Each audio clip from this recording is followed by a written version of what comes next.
So as a result of X's new location feature, I've had to find out that every account that's been dictating my mood, personality, and dating habits is actually just an Indian guy engagement farming. I knew the internet was full of mentally ill people giving advice. What I didn't realize is they're also liars. Yes, I knew Manmaker wasn't actually Jason Statham, but I assumed Statham-esque, a Statham-like guy. I mean, his 7 rules of seduction was basically my Bible. Give her a nickname, because when you name something, you own it.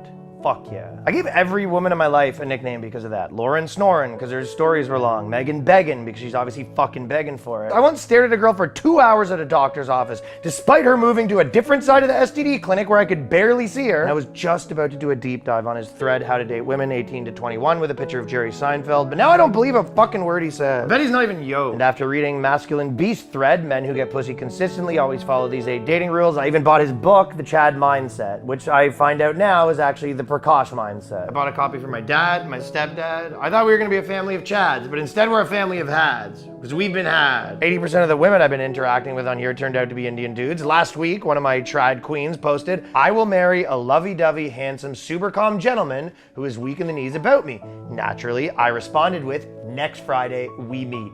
No bullshit, no games.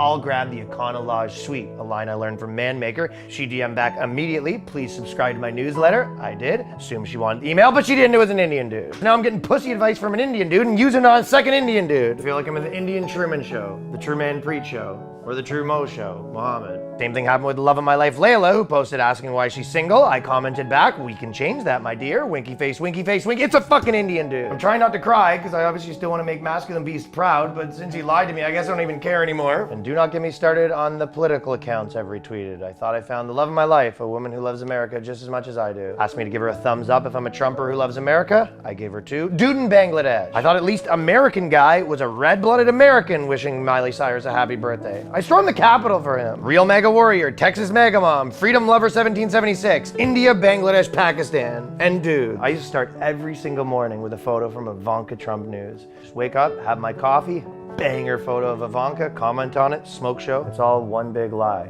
Hip-hop accounts, an unbiased list of which country has the most handsome men. Even an account that's a woman pretending to be trans. It's actually an Indian dude pretending to be a woman, pretending to be a man, pretending to be a woman. I don't know, do you think maybe there was just like a mix-up where Masculine Beast had to go to India to crush tail and he had to stay longer than he thought because there was more tail than he expected and he only has so much sperm to go around before he goes back to his mansion in Texas with his trad wife who doesn't ask him any questions because she obviously knows her role. Israel Exposed is from Saudi Arabia and the Department of Homeland Security is actually from Israel. All right, well, that one I knew. If I didn't know better, I'd think the women I'm chatting with on OnlyFans are also from India. Fortunately, I do know better. Me and her have a connection. But those are the things I have to worry about now.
Drive better.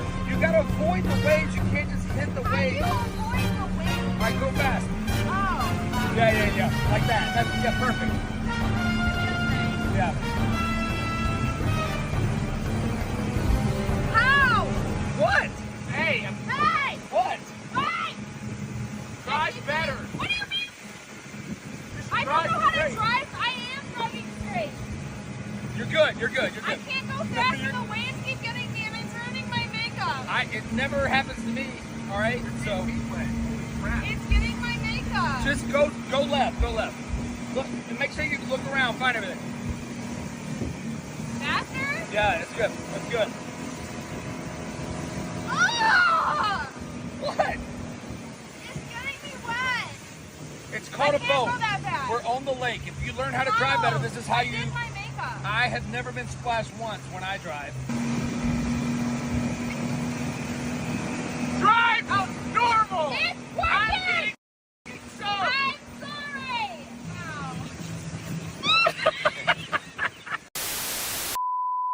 Mexican word of the day, Himalayan.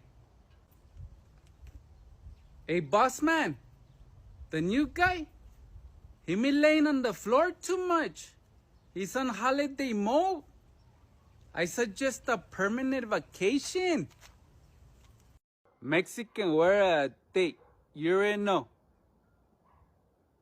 This Thanksgiving, when you're at the dinner table with your mom, and she looks at you, you already know you are in trouble. Look at this really cool stove, probably from around the 50s. It's got a really nice function here. It's got a griddle to fry on. It's got something called a sizzle pan that you can broil steaks. That's crazy. It's lined with rock wool, so what happens is the stain inside the oven is you cook with the gas off. Because what happens is you heat up the oven, and then you can turn the gas off and it retains the heat. Wow. It's a, it was an efficient thing for the 1950s. Here's a well. Soup that has well. special pot, soup pot. It's a precursor to a crock pot. And, Fire. Naturally, it lights up. Oh my goodness, yeah. It lights up like a Wurlitzer. Fire it up. All right. Wow, that is so cool. Neat stove. Yep. History. It seems to have all sorts of advantages. It means for the designer that he can break away from the traditional linear design of kitchens dictated by the four walls. By making them revolve, it means that he can make them do the walking for you. And he's been able to pack into this single 5-foot cylinder, for example, cupboard space, a dishwasher, microwave oven, more cupboard space, an enormous double refrigerator, which you could sublet if you wanted, and this double cooker. And so, if you happen to be over here with one hand in the bread sauce, for example, everything's still just where you want it. You can get extra stuff out of the refrigerator. And if you want to get rid of your dirty dishes, you just give it a push, and round comes this super dishwasher without having to move at all away from these hot plates. These two working units are built on exactly the same principle. They not only revolve through 360 degrees, but they're also adjustable vertically, so you can get the perfect working height for you. And these ceiling units are not just decorative. They contain concealed lighting and extractor fans and beautifully counterbalanced storage units. These automatic plastic dispensers contain everything from sugar to split peas. But this storage unit contains a very special kind of storage. Information storage. Because this kitchen has the very latest in Keep Up with the Joneses style status symbols. A domestic computer terminal. It's not connected to £500,000 worth of computer in the basement, of course, but to a centralized computer bureau, rather like a computerized home economist. And you can ask it anything, any sort of domestic information. And it's even helping a complete non-cook like me, I haven't a clue about cooking, to have a crack at cooking Christmas dinner. I've already asked it for a menu and for a complete shopping list. And now it's given me very detailed instructions as to what I should do with it all. At the moment, I've got just 15 minutes to get this meal on the table. So if you'll excuse me... Peas. Sausages. Salt. Microwave oven. 5 minutes. And my beautiful turkey still doing well. 5:30.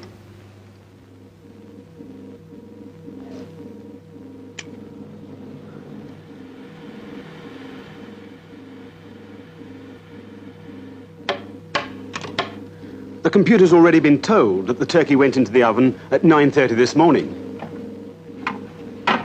Sausage is done. Sauce is in. And that's all the information it needs to achieve the really difficult trick of getting everything ready right down to the cranberry sauce just as the turkey is ready for serving. Beautiful bird. Really is the most marvelous golden, crisp.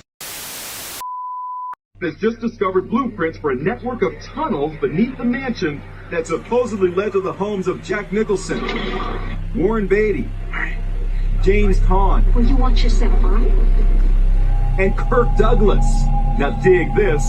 A photo from the late 70s allegedly showing an excavation in progress beneath the mansion. And this one shows the newly discovered tunnel plans. Check out the bunny logo on the plywood wall. Best of all, the blueprint. It says this tunnel leads to James Caan's house. This one to Jack Nicholson's. This one to Kirk Douglas's. And this one goes all the way. Is an American craftsman from the 1940s, and he's truly impressive. This guy worked with basically just one single tool. He's using a drywall hatchet and flathead nails. Look at his dexterity, it's insane. He's moving faster with his nails than we do with our modern power tools. And look how he handles the electrical box cutout. You don't see a tape measure or any fancy cutout tools here, just his little hatchet. But what's even more impressive is what he does next with this archway. It's just mind-blowing. You have to remember this was 80 years ago, and they were already doing work like this. It proves we haven't invented anything new, and we are certainly not better than the craftsmen who could get the job done with so few tools. Look at the precision of the cut. It's still so impressive. Now watch how he makes the arch.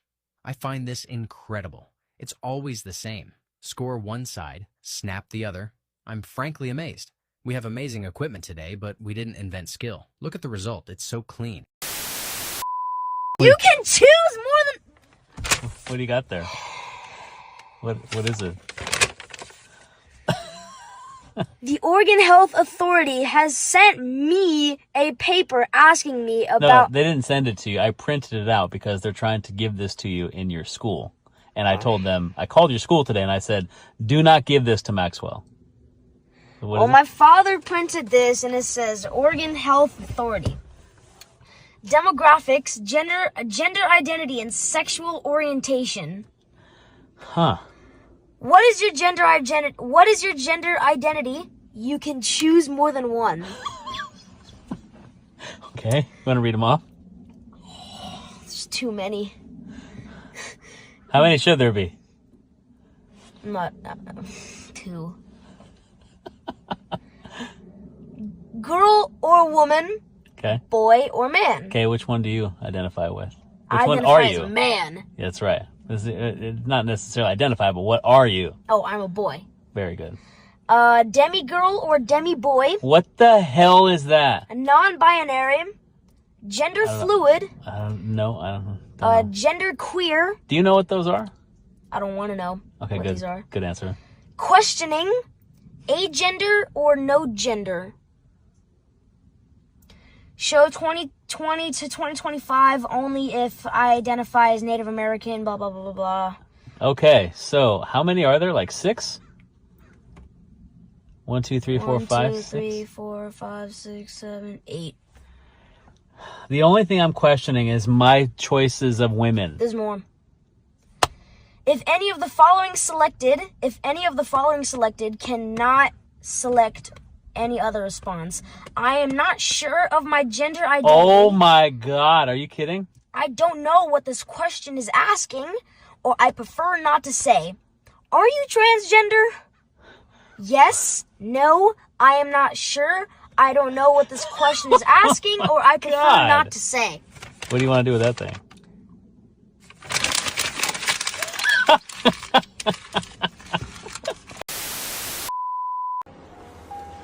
Hello, Laura, love. What are you doing there, then? I'm burying my goldfish. Oh, dear, what a shame. Still, it's only a goldfish, I suppose, isn't it? But why are you digging such a big hole, you silly thing? Because it's inside your fucking cat.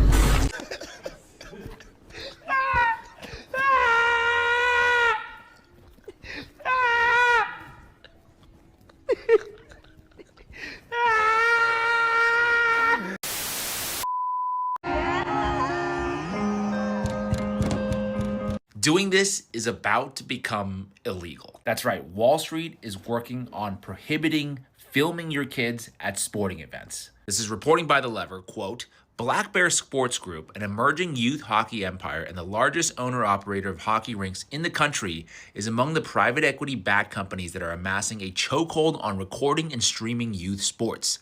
At Black Bear-owned ice rinks, parents cannot record, post, or live stream their kids' hockey games online. Per official company policy, according to staff at those venues, some rink attendants said that they will confiscate attendees' recording devices if they find them. Confiscating phones, banning parents from filming their kids playing sports. Like, what are we doing here, America? Well, evidently, Black Bear is trying to get parents to buy their streaming service that costs between $25 to $50 a month just to watch their kids play sports. Just out of comparison, Netflix is like $17.99 a month, okay? Now, Black Bear Sports Group, the company that's buying up all the local sporting facilities, is owned by a private equity firm called Blackstreet Capital. The CEO is this guy named Murray Gunty, and he used to also work at Blackstone Group. You know, the company that's buying up all the houses and killing the American dream. Yeah, that one. Somebody wrote this in a recent review saying that Black Bear Sports Group is a business that, quote, acts like they care about youth sports. Every rink they buy up to add to their monopoly ends up neglected and run down. They're driving the price of youth hockey way up while rinks are breaking down. Not sure what they're improving with all the money they're stealing from players' families. People ask me all the time, what does evil look like? And I would say it's guys like Murray Gunty, people that you've never even heard of but are doing everything they can to just line their pockets while at the same time destroying humanity. I noticed or read where you scored about 20 points a game. That's right. That's amazing. How can you possibly score 20 points a game? Basically, most of my points are scored from the foul line. John, what I do is I wait until the other team gets the ball. Right. Then I just run down to the other end. Then I set up my position like this. Right. And then they just run into me, bang, like this. And then I pretty much...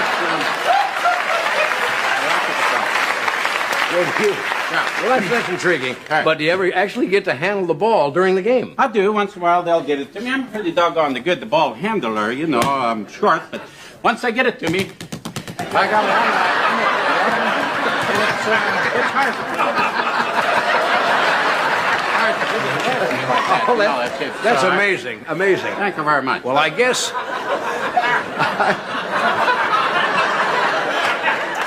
I would imagine, I guess at your height, you actually see a different game than the other players. Johnny, at my height, I not only see a different game, I smell a different game.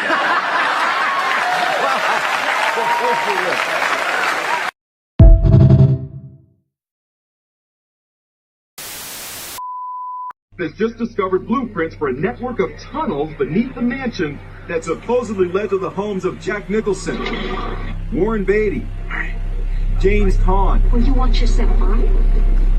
And Kirk Douglas. Now dig this. A photo from the late 70s allegedly showing an excavation in progress beneath the mansion. And this one shows the newly discovered tunnel plans. Check out the bunny logo on the plywood wall. Best of all, the blueprint. It says this tunnel leads to James Caan's house. This one to Jack Nicholson's. This one to Kirk Douglas's. And this one goes all the way. Taste the biscuit. Taste the goodness of the biscuit. Taste the honey sauce. Taste the goodness of the biscuit with the honey sauce. Don't get that honey sauce on me. I don't like the way it tastes with my chicken wings. Taste the biscuit. Taste the goodness of the biscuit. Taste the butter spread. Taste the goodness of the biscuit with the butter spread. To get your butter spread all on me. I don't like the way it mixes with my mac and cheese. Cause when you're at KFC, you got that special sauce to stir my curiosity. Just give me a 5-piece meal, oh what a deal. A big old box, it's all for me. You know I'll take coleslaw on the side. I could tell you wanted to try the potato wedges.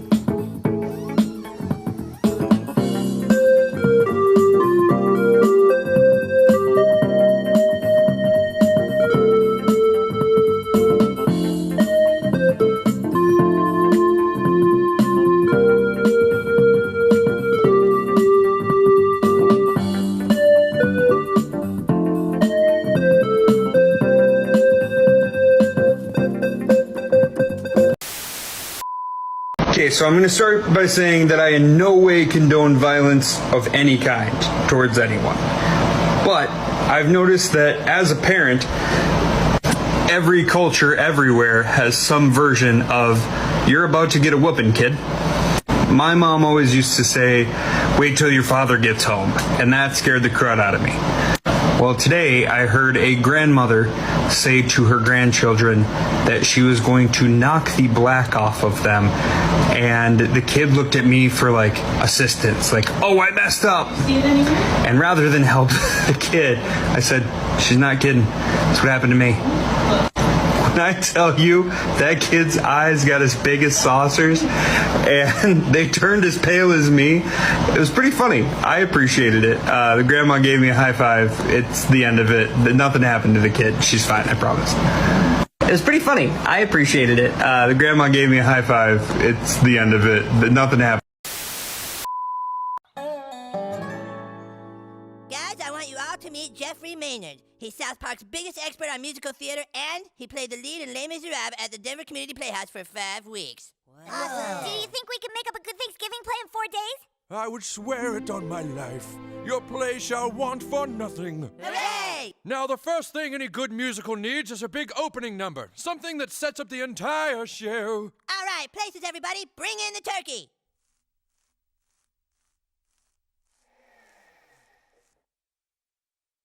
What the hell is that? It's a turkey. His name is Gobbles. Gobbles! And where, pray, is our beautiful trick-performing turkey? We sort of spent all the money on this one. Gobbles! Cal, can I talk to you over here for a second? Cal, why do you do these things to me? I didn't do anything to you. Timmy saw the turkey and wanted to get it. What do you want me to say to him? You say, no, Timmy, you can't have that turkey, bad Timmy. Look, I know it isn't exactly what we wanted, but maybe we can train it. It's not gonna work, Kyle. The whole point was to make our play better than the kindergartners. Yeah, that turkey sucks. Wait, what's that you say? A Thanksgiving turkey is what you require? I know of a turkey. You do? During my years on Broadway, I worked with a turkey that could do all kinds of tricks. She even jumped through a hoop of fire. Cool, can you get it for us? I will go promptly and call her trainer. On the morrow you shall have your trick-performing turkey. All right!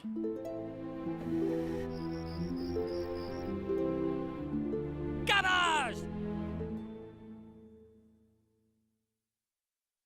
Gabbers!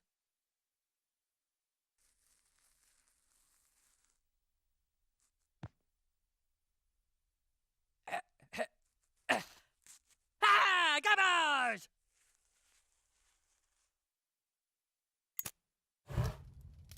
Gabbers! Gabbers! What's up, my noggers? Today on Single Dad's Kitchen, we'll be making my special creamy eggnog. You can't say that. I can say it because I am one. You know why your mom loves Christmas? She's a ho-ho-ho. Terry. Hey, let's fuck off with the singing. All I want for Christmas is for you. Shut the fuck up. Dad, the carolers. I don't give a fuck what they are. Christmas is my time. No, you Grinch-ass bitch. Because you stole my happiness. Why don't you get off the bipolar express? What do you mean Terry took you to Jared? I mean, I'm a good guy, right? These eggs are more fragile than Matt Rife's ego. Grinch dicks. This bowl has more shells in it than a hospital in Gaza. That's me. My eggnog is into BDSM. It's taking whipping cream. What is BDSM? Is that the Korean boy band? Close. Santa's cock. I put the sin in cinnamon. For the men in cinnamon. Oh, last time I saw cinnamon this heavy, she was giving me a lap dance. Spicy rat. Dad, you dropped your sugar. All my real noggers know you have to have the hard R. Rum. Our nog is going to have more substances in it than the toxicology report of Matthew Perry. Welcome to a patriotic episode of Single Dad's Kitchen. Go USA. Fuck Terry. Terry's a veteran. He was dishonorably discharged. Just like America did when we hunted down Bin Laden. Today I'm bringing out the big guns. Homemade bald eagle corn dogs. They're not made out of bald eagle. Why did you say that? The oil is heating up behind us. Makes me very nervous. First step is to make the batter. Batter up. Welcome to the Independent Review, a weekly podcast where we bring you the latest from the world of independent journalism.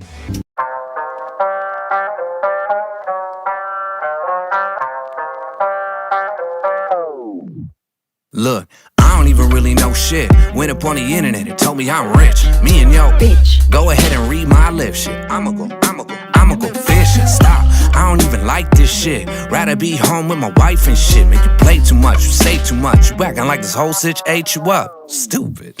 I don't take bets off hunches. Talk shit, walk away lunchless. Turn that bite down, lock jaw, eat punches. Got a new flex, 6-pack, no crunches. Talk about, this one got that sauce. Dick game strong like ox. Leave them all dead like logs. Bigfoot, they can never fit in my socks. Bitch, kick rocks.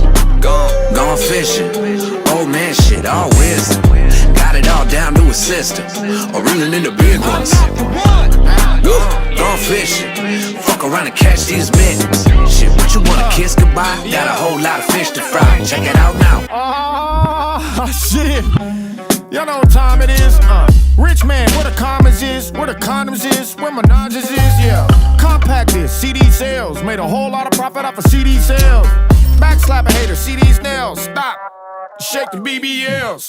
Drop down and get your eagle on, bro. Just activated demon time mode. Just went fishing with white Christians who like pissing. I had night vision. They ain't even see me there fishing with them. You know what I'm saying? There's some joking and my pimping.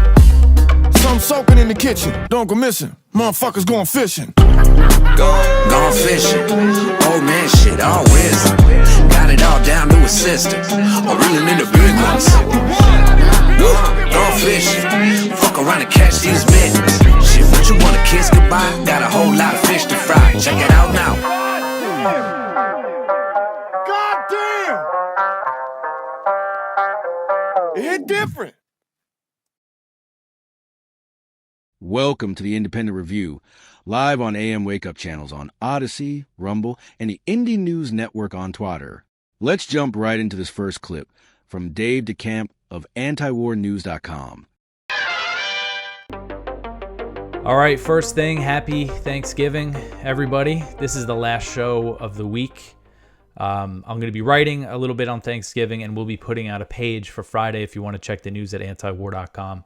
But there will be no show. I'll be back Sunday night recording the show to put out the Monday morning show. So anyway, let's get into the news for today. The first story at the top of antiwar.com today, U.S. plan for housing on Israeli side of Gaza. So the Trump administration is pushing a plan that would involve the construction of temporary housing compounds for Palestinians on the Israeli-occupied side of Gaza, and this was reported by the New York Times. The planning for the camps, which would house Palestinians pre-screened by Israeli intelligence, is being led by a guy named Ari Lightstone, who previously served as an advisor for former U.S. ambassador to Israel, David Friedman. So you can't get more, pro-Israel than this guy who is involved in these plans. The Times report said that other U.S. officials involved in the planning came from the Department of Government Efficiency, known as DOGE, and they're working out of a luxury beachfront hotel in Tel Aviv where rooms run more than $700 per night, which does not seem very efficient to me, but they're working on the beach on this very dystopian plan for Gaza. And Jared Kushner, President Trump's son-in-law, who has been deeply involved in Gaza negotiations, has also been pushing the plan to start building in the Israeli-occupied side of Gaza as a way to pressure Hamas. This is something we've been covering and talking about a lot, but there's some new details here. So Arab and European officials have warned that the plan could solidify the Israeli occupation of more than 50% of Gaza's territory and turn the yellow line into a de facto border. And the plan also does nothing to address the dire situation for the civilians in the Hamas-controlled side of Gaza, where the U.S. and Israel are not allowing reconstruction to take place. The vast majority of the estimated 2 million civilians living in Gaza are on the Hamas-controlled side. I think it might be a few hundred or maybe a few thousand who are living or being with the Israeli-backed militias and gangs on the IDF side.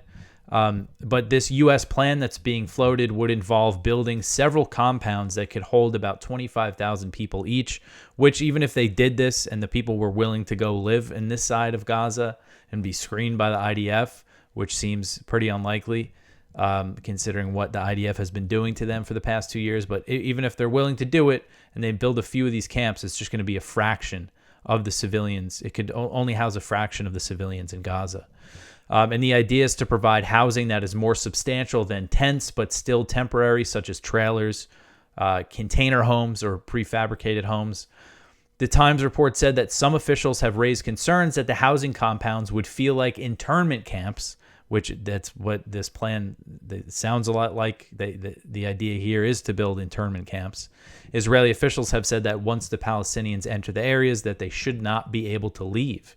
And U.S. officials are considering using the so-called International Stabilization Force, which is supposed to be created under the Trump Gaza plan.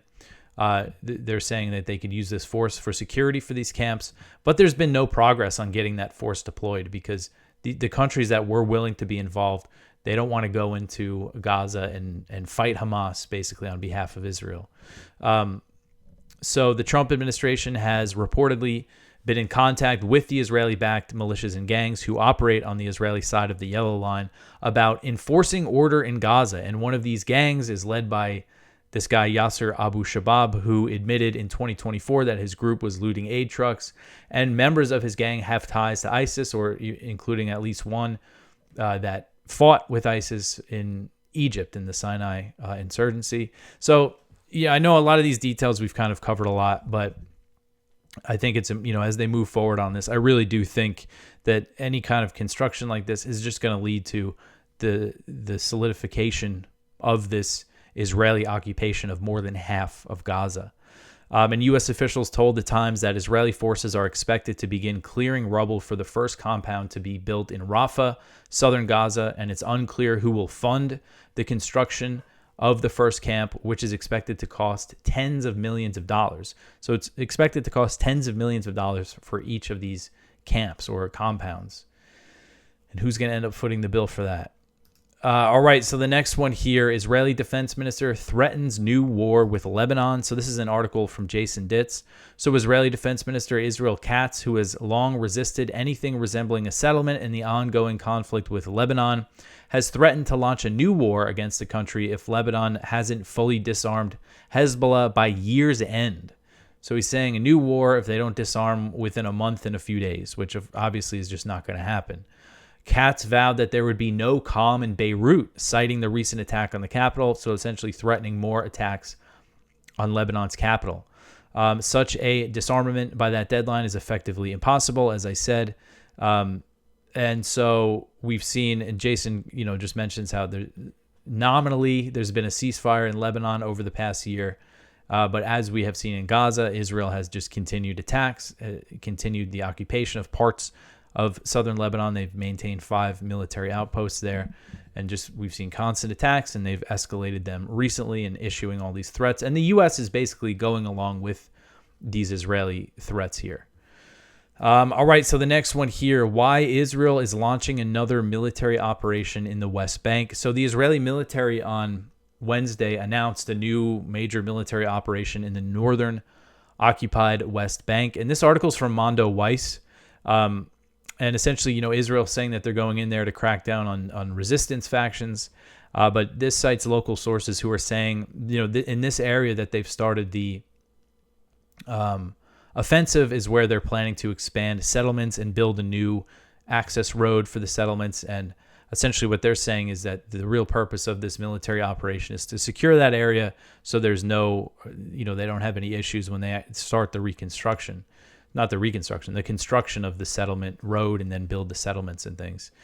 So the Israeli army announced that it was launching a military operation in the northern West Bank, concentrating on a handful of villages and towns outside the city of Tubas.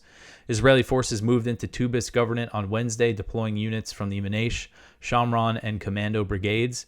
The Israeli army said on X that it aims to reinforce control over the area as part of broader operations in the northern West Bank, claiming that the Tubas operation is intended to prevent the reformation of armed resistance groups in the governorate. But local sources tell Mondo Weiss this is just a pretext. The real reason for the wide-ranging mobilization of military forces is to lay the groundwork for confiscating large swaths of land for an upcoming settlement project. And so we've seen, again, a major operation started here in these northern towns. Soldiers entered with additional troops, bulldozers, Apache helicopters, which opened fire toward residential areas. According to Tubas's mayor, this is the first time since the Second Intifada that helicopters have been used Israeli helicopters have been used in a military operation in this part of the West Bank. And they get into some more of the details here of the land confiscation. A local source who spoke with Mondo Weiss on the condition of anonymity said the real objective of the operation is land confiscation for the expansion of settlements. The source said, quote, "The army is using these claims to facilitate settlement expansion in Tubas and the Jordan Valley. They want to ensure that there will be no reaction from residents once the actual construction of the road begins, which will entail the confiscation of land on the ground," end quote. On November 22nd, the Wall and Settlement Resistance Commission reported that Israeli authorities had seized 1,042 dunams of Palestinian land in the northern Jordan Valley through 9 land seizures orders for military purposes. And we see these land grabs going on quite often lately. All right, so the next one here, the U.S. bombs Somalia for the 101st time of the year. So U.S. Africa Command on Wednesday confirmed that it launched another airstrike in Somalia on Tuesday, the same day that Somali media reported that U.S. troops took part in a ground raid on a cave and fought against ISIS militants on the ground in the northeastern Puntland region. AFRICOM said the strike targeted Somalia's ISIS affiliate and was launched about 40 miles southeast of the Gulf of Aden port city of Bosaso, the same area where the fighting occurred. The command offered no other details about the attack, as they usually do.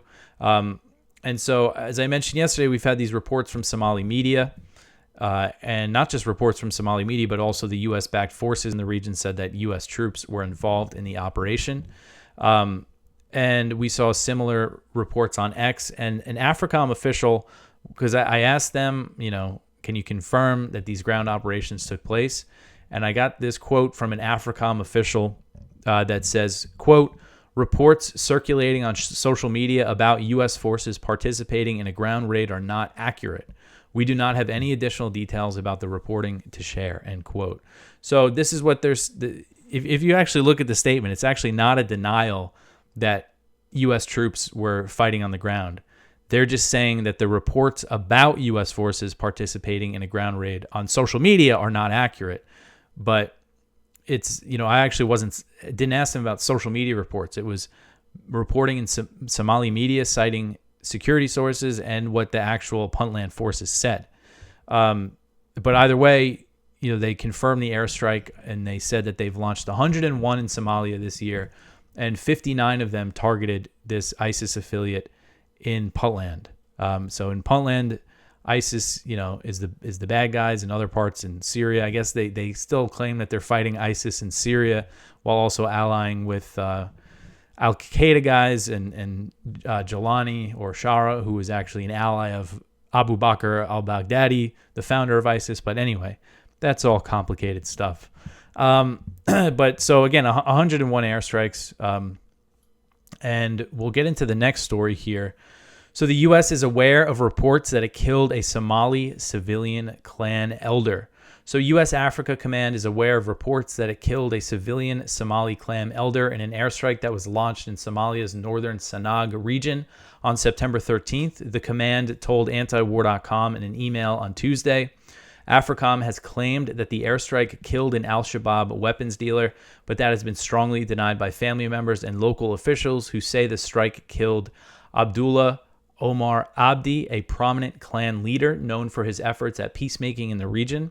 Al-Shabaab has also denied that Abdi was a member of the militant group. So I wanted to write this, kind of just refresh this story, because last month there was some reports from Somali media that I had missed, quoting security, local Somali officials as well as family members. Just, it's, to me, it seems very clear that this guy was not a part of Al-Shabaab. So this is Faisal Abdillahi. He is the Sanag region's intelligence chief. He said last month, quote, "This was an unexpected and shocking incident. A man driving his car was bombed from the air. We, the officials, had no prior knowledge or warning. The deceased was a prominent figure who worked closely with the community. We don't understand why he was targeted," end quote. Abdillahi also said that there was no evidence Abdi was linked to Al-Shabaab. He said, quote, "We have never heard of any terrorist charges against him. People are now terrified whenever they hear aircraft overhead. We need to know why he was killed and who authorized it," end quote. On October 7th, the Horn Observer reported that family members erected a memorial at the site of the airstrike to honor Abdi. And his brother said, quote, "Our brother was a respected elder, not a terrorist. The U.S. killed an innocent man without proof or remorse. He preached peace, not war. Now his blood stains our soil," end quote. You can see these pictures here. They erected this monument right next to his car that was blown up. So at the site of the airstrike. And Abdi's wife called for accountability. She said, quote, "We want justice. We want the world to know that our pain was caused by a drone, not by fate," end quote. There's also Brigadier General Abdullah Omar Onshore, the commander of a battalion in the Puntland Dervish Force, which is the main military wing of the Puntland government. He said that Abdi had just met with Puntland's president before he was killed. Quote, "He was a peacemaker who helped defend Puntland during conflicts with Al-Shabaab and ISIS. His killing was illegal and unjust. He had been in Bosaso for 20 days and had even met President Saeed Abdullah Deni. If he were guilty of anything, he would have been arrested, not bombed." So when asked about the comments from local officials and family members about Abdi, AFRICOM's public affairs operations told antiwar.com, quote, "We are aware of the reporting related to this strike. We do not have anything additional or new for you at this time," end quote. And then they also claim that they take all reports of possible civilian casualties seriously. But the fact is there's just no media coverage. There's no oversight. There's no pressure at all on AFRICOM to really follow up on this stuff. And I get into some of the background here in the story that you're all very, very aware of. But another interesting detail, which has popped into my head since we've been talking about how the UAE is sending weapons to the RSF in Sudan through Puntland, through Bosaso, is that locals in this area, I mean, locals were out. There was a lot of outrage. There was protests. They didn't initially blame the U.S. They initially blamed the UAE. Because the UAE is known to conduct drone strikes in Somalia. And this guy, Abdi, was very opposed to a minerals deal that the Puntland government was pursuing with the UAE. And then he was killed. And again, the U.S. took credit for this attack in this area, which they rarely bomb, if they've ever even bombed it before. I'm not sure. It's right to the west of Puntland. But and they claimed it was an Al-Shabaab weapons dealer, which again just seems completely false based on all the testimony from family, locals, officials, and Al-Shabaab. So who told them that he was an Al-Shabaab weapons dealer? Where did they get that intelligence? I did ask AFRICOM that. Of course, they didn't tell me that.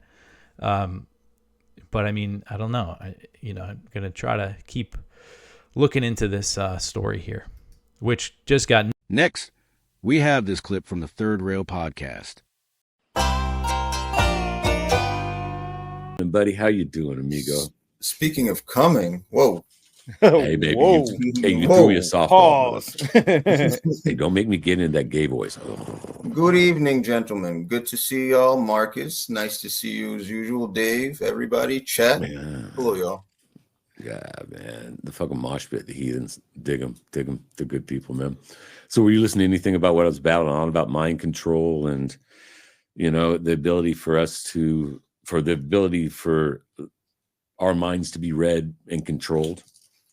Yeah, I mean, I think that's already happening, as we know. There's like technology, of course, that like program, like watches us, that monitors our patterns, our speech patterns. Okay, the watches how we watch things, the watches how we do things, it watches our mannerisms, stuff like that. There's already things out there like that.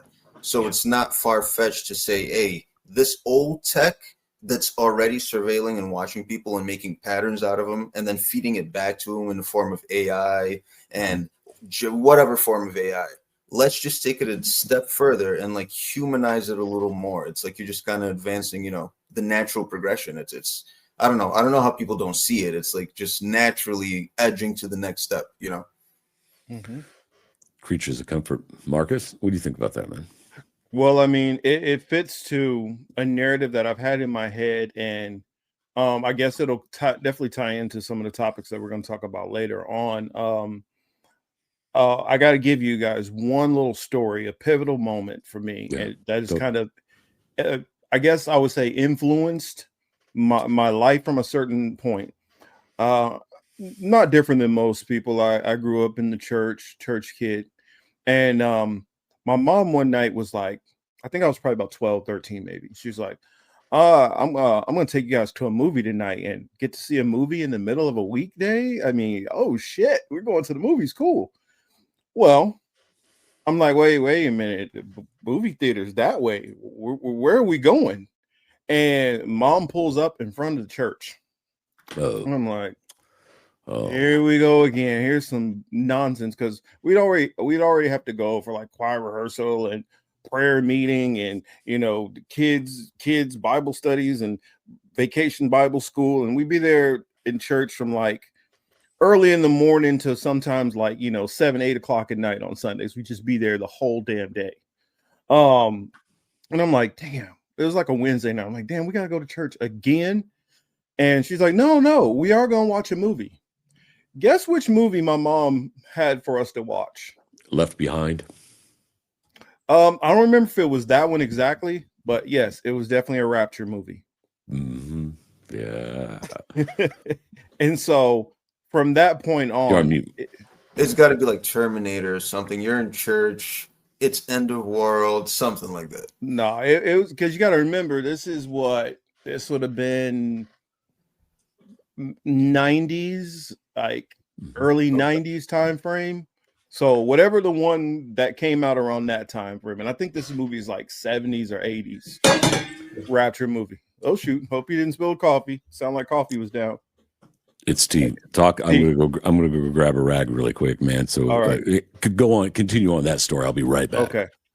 And so from that story alone, it led me down like a rabbit hole, and I'd be in church and I'm like, I hear y'all want to talk about, well, Jonah did this and Job did that. And Matthew, I want to hear that. It was one thing that had my obsession from that point on.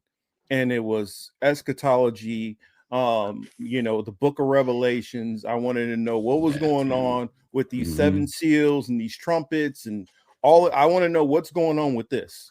What are we talking about here? And so at that point on, even at the times when I kind of went a little agnostic, I kind of like flirting around with Gnosticism and all these other different beliefs.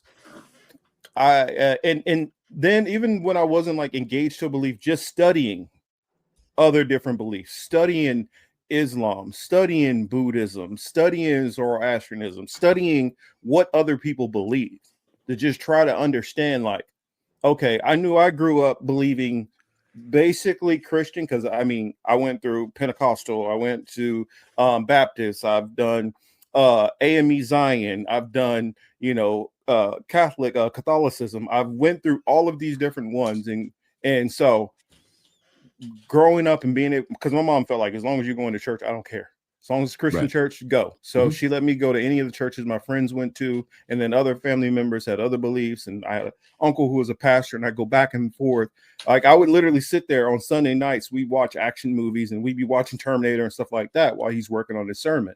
So unlike a lot of people, I had the opportunity to sit there and actually talk to pastors, to question them directly about scripture.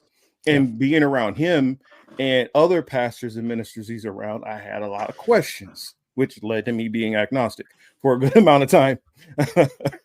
But that has captured my mind and all those things. And I remember, I think it was like Benny Hinn or something like that. Or he was talking about the barcode being the mark of the beast and watch out for technology. And so even for like some people who've completely went away from religion as a whole, all of that stuff, I think, set us on a pathway to already be skeptical of any of this stuff.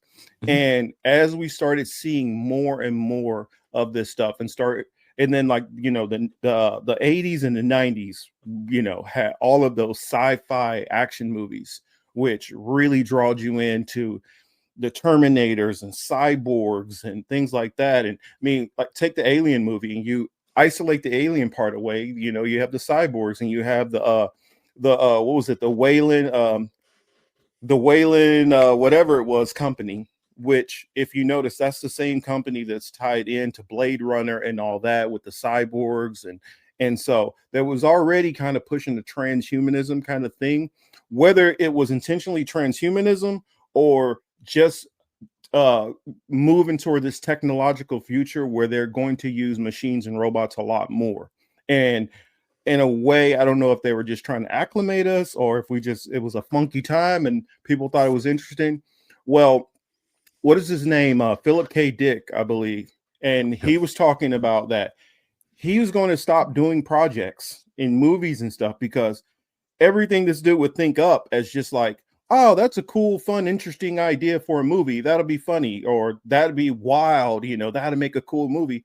He's like, these fuckers keep trying to fucking create everything I come up with. They want to make all of this shit a fucking reality. And it's like, none of them think about the consequences of any of these actions. So for some of the people who will be like, oh, well, those people who believe in biblical prophecies and stuff like that, well, it's because people are manifesting it. Well, thank you, Ryan. Thank you. Weyland Yutani. I knew it was something close like that. That's the company, Weyland Yutani. If you look it up, it's the same company through the Aliens saga and through Blade Runner. Some people know it's connected, but not everybody. But those are definitely connected. Oh, I'm just to clarify because I remember that. Is that the production company that put them out, or is that no the storyline? That's the as far as the storyline, that is the corporation which actually launches Ripley into space. Oh, okay.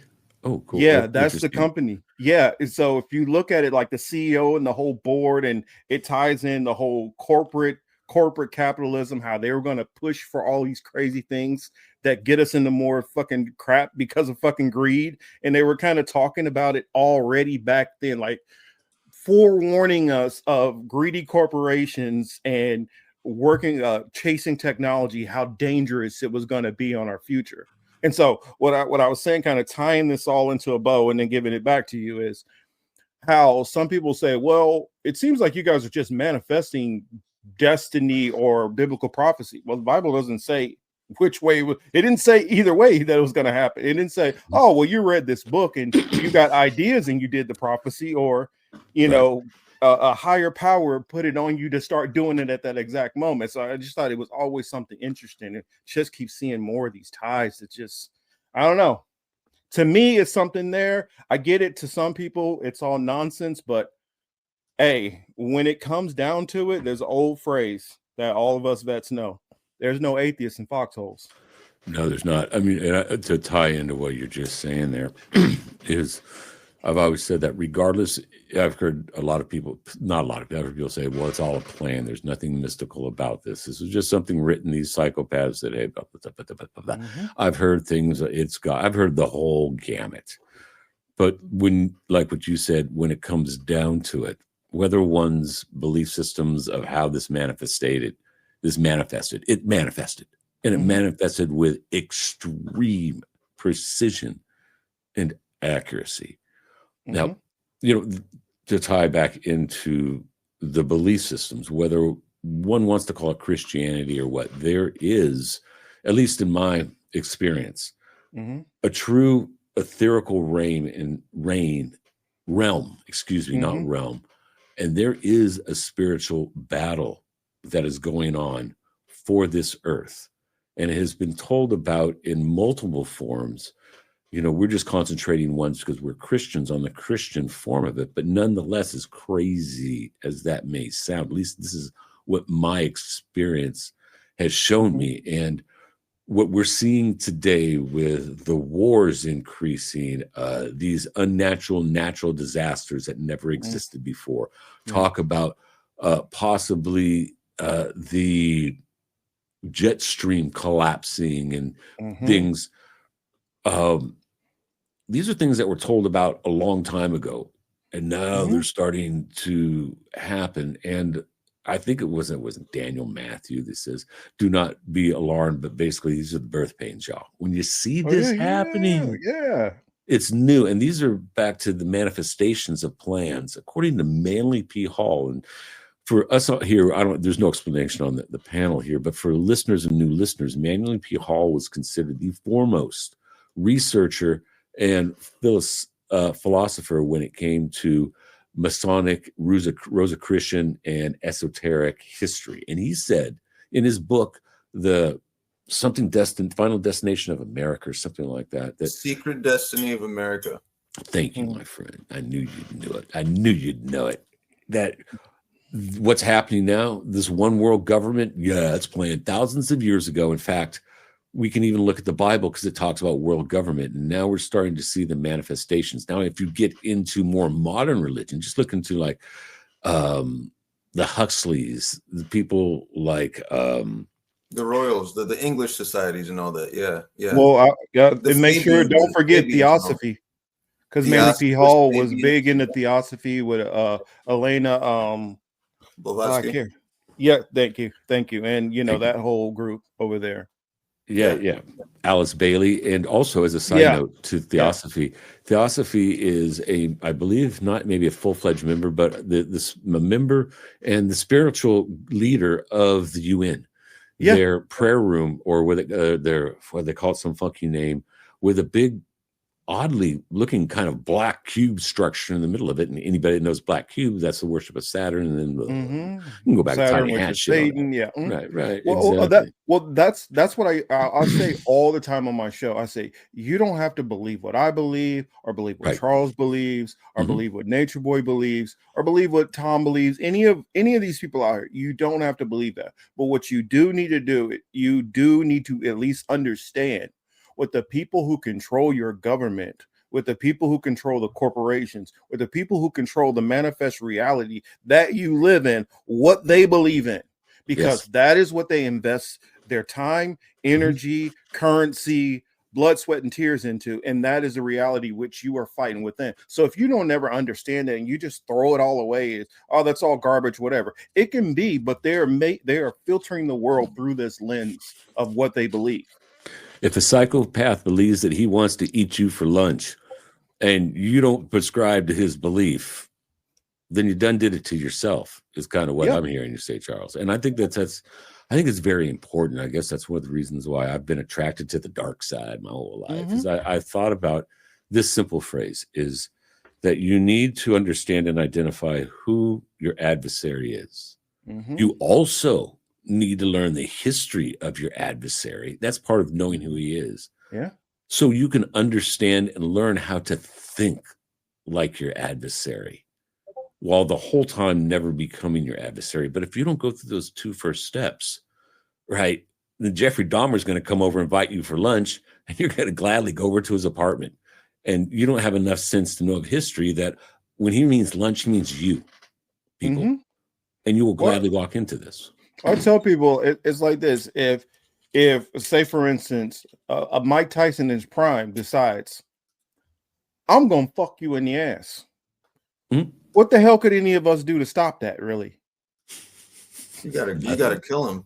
You gotta do something. Okay, you ain't got no weapons, and you get knocked out, and now you laid out. What the hell are you going to do at that point? It ain't God. Sometimes you got to realize that some things I don't have power over. Some things there is no way to fight against.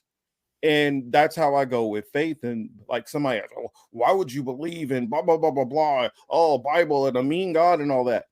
If I believe that this being created, not only Piddly me, created everything around me, the air we breathe, all of this, create storms and all that, who the hell am I to be like, oh, you don't meet my litmus test to believe in, like what the hell? I think our view of like God, our view of self is messed up. Our connection with God is messed up. The idea of a higher power is messed up. It's like through the years, there's been so much man-made influences and like, man-made, man-driven like conflicts. Meanwhile, going back to Manly P. Hall, you've always had orders, you've always had brotherhoods, you've always had a select group that's kept the faith and kept shit moving. Now I see that on both ends. I see that on the good and the bad. All we hear about is the Albert Mackeys, the Manly P. Halls. We hear about like those guys. We hear about the Rosicrucians, the Fabians. We don't hear about like, what about the all the other cults that are like the early Gnostic cults that are like Christians that like strictly follow like the God and the spirit, and that's just kind of it. And they go from there. It's like, what about that? You know what I'm saying? Like, we live in a crazy world where, like you said, it's like, well, if God is so good, why would God hurt a child? And it's like, hey, why would God create a world where you're awake every single day? You're awake every day. The sun comes up every day. Bad things happen as well, but that's part of life. It's like that's part of the whole thing. And it's like our view of life, I think, is distorted to where people view, you know, like they have certain expectations. Next, we have this clip from Monica Perez and her interview with Johnny Vedmore. Off him. So that's it. You know, if you understand the context of how everything works, then you go, so they're super fucked. They got real problems. So I can start anywhere. You know, when you're just a crow and it's a big carcass down on the ground, it doesn't realize it's a carcass yet and is dying, you can still get in there and get some stuff. Or if you're a vulture, you can still get in there and get some stuff. You start picking away at it. After a while, there will be no fight back. After a while, it is just food. That's the way I see it. What I'm seeing is she has failed. She has failed to cover it up. She's failed to hide her relationship with Epstein. I have fought her for 6 years on every level, and now the only level left to fight her on, she's forced me into a corner. Yeah, publicly I mean, you and have in to court. assess. Like, that's what I'm saying. They underestimated you. But I wanted to. I know. Yeah, go ahead. Sorry. Go on, what were you sorry. say? I thought you were saying hold on. No, I was okay. thumbs up. I was okay. yes, they underestimated me. Yeah. Let's get it on. So, yeah. But I want you to give me one little tidbit of deep truth based on all of the research you've done. It's rather a salacious topic. It's not a deep principled position like what you're doing with the litigation, but I saw something crazy, and you're the only person who I think can make any sense of it whatsoever. I saw this video released posthumously of Virginia Roberts Giuffre, and I cannot make heads or tails of that crazy thing. Can you help illuminate that for me? Well, okay. So I've not seen the video you're talking about, the posthumous video, but I can tell you. Well, she's supposedly dead, right? Yeah. Supposedly. What is it all about? Okay, so let me go back to the start when I first started doing looking into Epstein stuff. When I first started doing this research, she was like hero level. All of the girls were hero level to me. I couldn't even use my analytical mind. I couldn't use my logical mind on it. I was completely and utterly captivated with the bravery and courage. Mm-hmm. So you know, I agree totally. Yeah, and her lawyer, I remember for my show, we talked to her lawyer a couple of times, Brad Edwards, and he was super, super helpful. Oh, I bet he was. Bet he was. But then later, I was like, he seemed kind of sketchy. So, in retrospect, I had I was with Whitney Webb. We were living in Cardiff. I'd already had Maria Farmer get in contact with me, and she was already in contact. She'd done the interview with Whitney Webb back in 2019, and it had gone a bit wild, and she had said loads of stuff in there. A lot of it was like really like trope like anti-Semitic stuff, which I think was the key to them like trying to seed in a certain narrative or certain language into the independent media so that it would end up being undermining the actual arguments that are being made. Because the arguments were valid that there was lots of high-level Jewish corruption happening, Israeli corruption happening in the streets of America. Why, of course, it always has, hasn't it? And it always probably will. America's full of naughty people of all ilks, that's for sure. But this was a very... I became very... I had an inside view. I was asked by Whitney Webb for One Nation Under Blackmail to specifically focus in on the victims. And nearly everything that I wrote did not go in the book, either of the books. They were left out. Actually, only probably about 15% of what I researched, because it was inconvenient truths. Lots of inconvenient truths all over the place. I mean, from the first off, in 2013, the FBI go and ask Virginia Giuffre in Australia. They question her about the Epstein case. It's clear that the Epstein case is going to go further, and the rest of it is coming out eventually. Virginia Giuffre returns back to America. The day she returns back, she's met by Bradley Edwards, who you mentioned. Bradley Edwards, at this point, has his own firm that's winding up slowly with a couple of other business partners. Is slowly. Oh, yeah, I remember there was something really kind of fishy going on after that. Well, eventually. I didn't. Yeah, eventually, definitely. So in 2014, Bradley Edwards meets Virginia Giuffre from the plane. They talk about what they're going to do. Bradley Edwards goes home. 12 o'clock that night, he gets a call from Stan Pottinger, John Stanley Pottinger. Hey, you might not know me. I used to be an attorney general. I used to be attorney general. He used to work for the State Department in many different capacities during the Nixon administration. He's actually the guy who was central to covering up the assassination of Martin Luther King, Watergate, was heavily involved in the assassination of Orlando Letelier. That was a Pinochet CIA sort of link stuff too. Central to Wounded Knee, the Kent State Massacre, the narratives made up of those. He ran guns during Iran-Contra for the CIA. He was found out, and it was mentioned, and all of his conversation and communications with Cyrus Hashemi during the periods when they were organizing the Iran-Contra and they were selling it to the CIA. It was their idea. That all came out in the October Surprise Task Force in the 90s. So Stanley Pottinger is this man who phones Bradley Edwards, and he says, hey, Brad, hey, you might not know me, but blah, de blah. This Epstein case, I'm representing one person who wasn't a person who could actually take a case because she had already settled in the previous case, but said, I got someone and I think we should work together. It would be beneficial for us. Bradley Edwards, in his book, Relentless Pursuit, says over and over again throughout it that from the first moment this happened, he knew it was the CIA. He went, he did research, he looked in, he was asked to meet Stanley Pottinger and David Bowies in their offices. Their offices were in the same building as Epstein's lawyers' offices. In actual fact, Stanley Pottinger lived 500 meters away from Jeffrey Epstein's House of Hell. Yeah, we did a whole show on Stanley Pottinger when you wrote it's that unbelievable. big article about Bradley Edwards, all through his book, saying, I went to a shop to see if I could buy some spying equipment so I could record the conversation because it was obviously the CIA and I could tell it was the CIA, and Stan Pottinger was obviously a super spy for the CIA.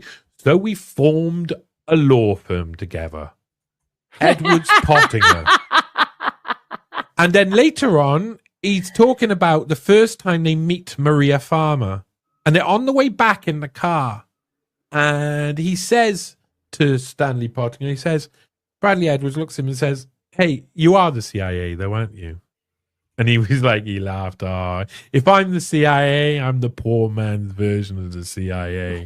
And he said, and Bradley Edwards said, that was something that someone from the CIA would say. Exactly. And at the end of the conversation, he says, I don't, at that point, we were both laughing, and I wasn't sure if it was because we knew it was true. We both knew it was true or what, but it basically states that over and over again that the Winston Wolfe of the CIA was Stanley Pottinger, who became the representative for Virginia Giuffre nearly straight away as soon as she entered back. So crazy. Bradley Edwards believed that, and he says it in his book as well, that they had that Epstein had Virginia Giuffre's passport ping him if she came back into the country.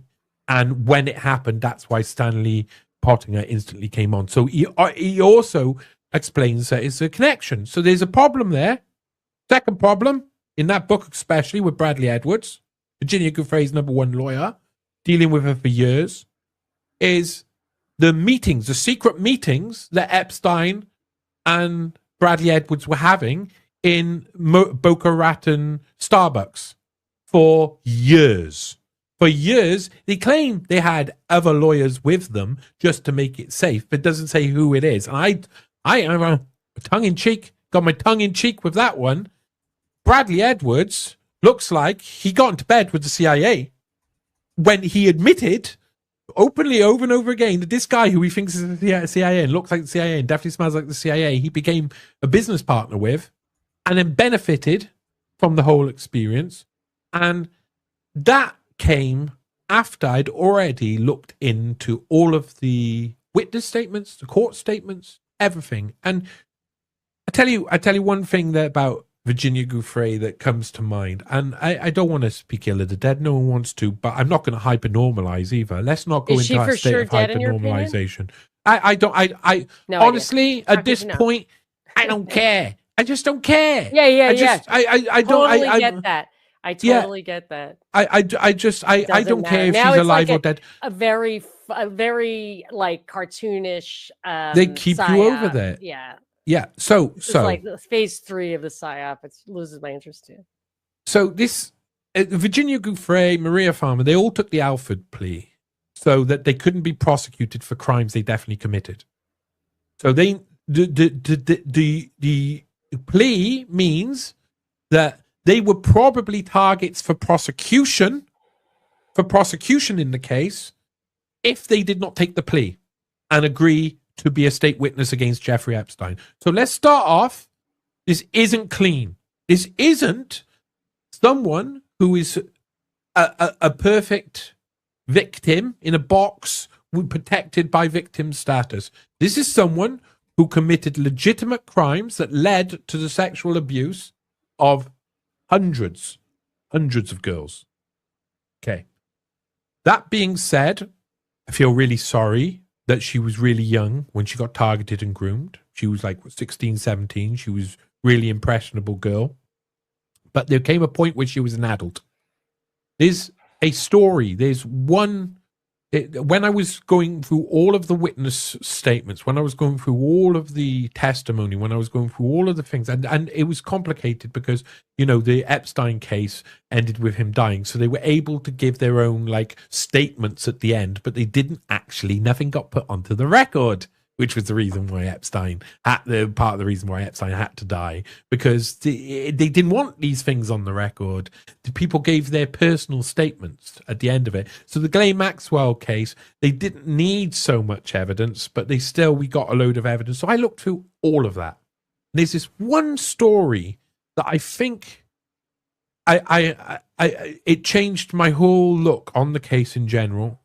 It actually was the start that led me to investigating Stanley Pottinger after Maria Farmer tried to seed in this fake person who had like 8 different identities onto the podcast, onto Unlimited Hangout podcast. The behavior was suspicious. There's one story, and Virginia Giuffre picks up this girl who's been groomed by them. They've gone out. They found this girl. She's about 15 years old, 14, 15.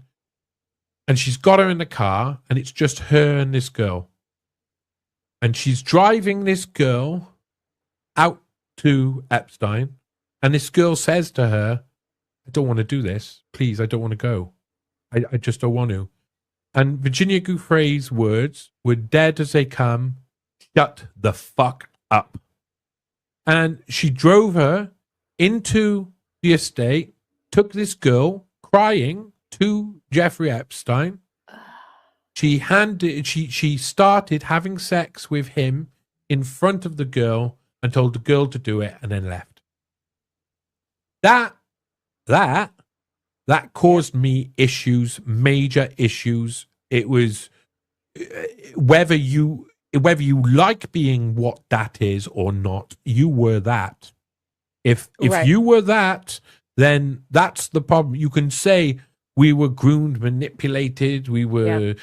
There's an end to this. Yeah, you narrative. would have to start saying that you know, like a Charles Manson kind of situation where you were no longer had any will of your that's good. own. And That's that's a good. very hard thing to assert.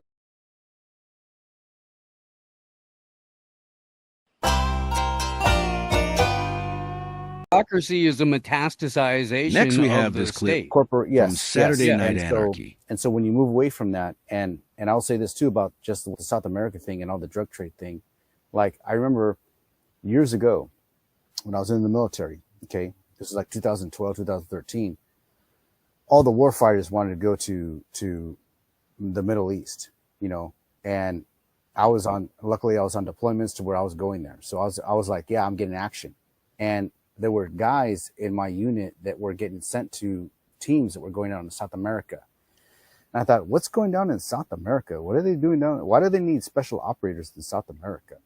You know, and little did I know they were building this whole thing since way back when. They were building the whole drug cartel. They've been building it, you know, and since 55, dude. I don't know what they've been doing. You know, my friends don't tell me what they've been doing down there, but I think that what they think they were doing was not what they were really doing, right? I had a good buddy of mine. His dad was a part of the original SEAL team and then became an additional operator after he was done with SEALs. This is back in the 50s, and they all came back in like 58, 59, and they had long hair and beards.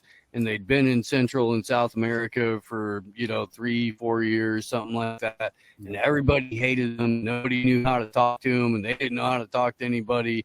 And he's got really interesting stories about what the government was doing in the late 50s, early 60s in Central and South America. For sure. I got a buddy that was in the Marine Corps from 04 to 09 that guarded poppy fields in Afghanistan. Mm-hmm. I mean, it's, and he was just a grunt, Yeah. It wasn't necessarily just a spec op guys that were doing all that like poppy went to Iran and Russia. Almost all of it. The way that I understand it, at any rate, from people who were former CIA who claimed to be, Well, some went to some of the pharmaceutical companies also. Yeah, but that's like 3%. Yeah. And too, like you just brought this up about the poppy fields, about the opium wars, right? When the opium wars opened up in China, I'm not very savvy on the opium wars in the East, but it was when the West came to the East. Okay, when the West came to the East, they brought all their bullshit. Okay, and they got everybody addicted to opium. Okay, and what happened to that was because I go to school for Chinese medicine. It shut down China. They shut down Chinese medicine. Okay. And that's the birthplace of where Chinese medicine originated, was in the East, and they shut it down. And so, one of the tools of how they shut it down was getting them addicted to drugs like opium, because they know that it can control. You got something that can control the masses, they're going to exploit it. It's part of the demoralization campaign. They got everybody addicted to drugs, made everybody resort to communism, murdered all the fucking opium dealers. And Afghanistan ain't that far from fucking China now, is it? Having close to nothing under communism sounds like a good deal when you don't have jack shit. Well, I mean, look what they did to plant-based medicine in the United States. I mean, they made them all look like quacks and started pushing the pharmaceutical medicine and everything. The Flexner report and the Rockefellers, where they replaced thousands of years of traditional medicine, like you said, Bronx Stopper. I'm David, by the way. And then they labeled everything else that wasn't allopathic as a quack, the PR campaign. Then they started funding all of the schools and building new schools, strictly teaching allopathic medicine, chemical-based petroleum medicine. It's like why I like to stay away from doctors. The modern form of medicine, they either want to drug you or they want to cut you. Yeah, and so I've been, I'm now finishing my semesters. I just got through my last final on Thursday, which was great. So now I'm kind of like done. Congratulations, man. Yeah. Right. Heck yeah, dude. That's rad. And one of the things that they were teaching us was single herbs. Okay. Now, single herbs. Now, when you learn the properties of single herbs, Chinese medicine, what makes it so difficult for us is that I took an herbology class from Western medicine, and they just tell you like, oh, this weed is good for inflammation. That's all they say. They don't say all these different. They don't attribute so many different attributes to it. What Chinese medicine does is they'll say that take that same herb, and it'll say it is heat clearing and toxic draining. Like they'll add on these extra things to it, and they'll give these properties to it. And there's so much that we got to study for that herb that it gives us a better idea of what that herb does. Now, they don't say this in Chinese medicine because they won't, because they can't, because it's still a state-run program. But there are herbs that can cure cancer. They won't say they cure cancer. They'll just say it helps with cancer. It helps with all stages of cancer. But there's an herb out there, a single herb. It's called Baihuan Shishikao. Okay, a herb called Baihuan Shishikao. Okay, now that herb can cure almost any cancer. It is good for all types of cancer, especially digestive cancer. But they won't tell you it can cure that, because once they say it can cure it, they've squashed the industry. They squashed the industry. You know, when you can cure something, there's no more industry for it. So they're never going to cure cancer. Moonshot is exactly what Joe Biden was saying. It's a moonshot because no one ever went to the moon. It's intangible. They will never get there. Cancer moonshot is a joke. I think that's part of the joke. We do the same thing with cows. Go ahead.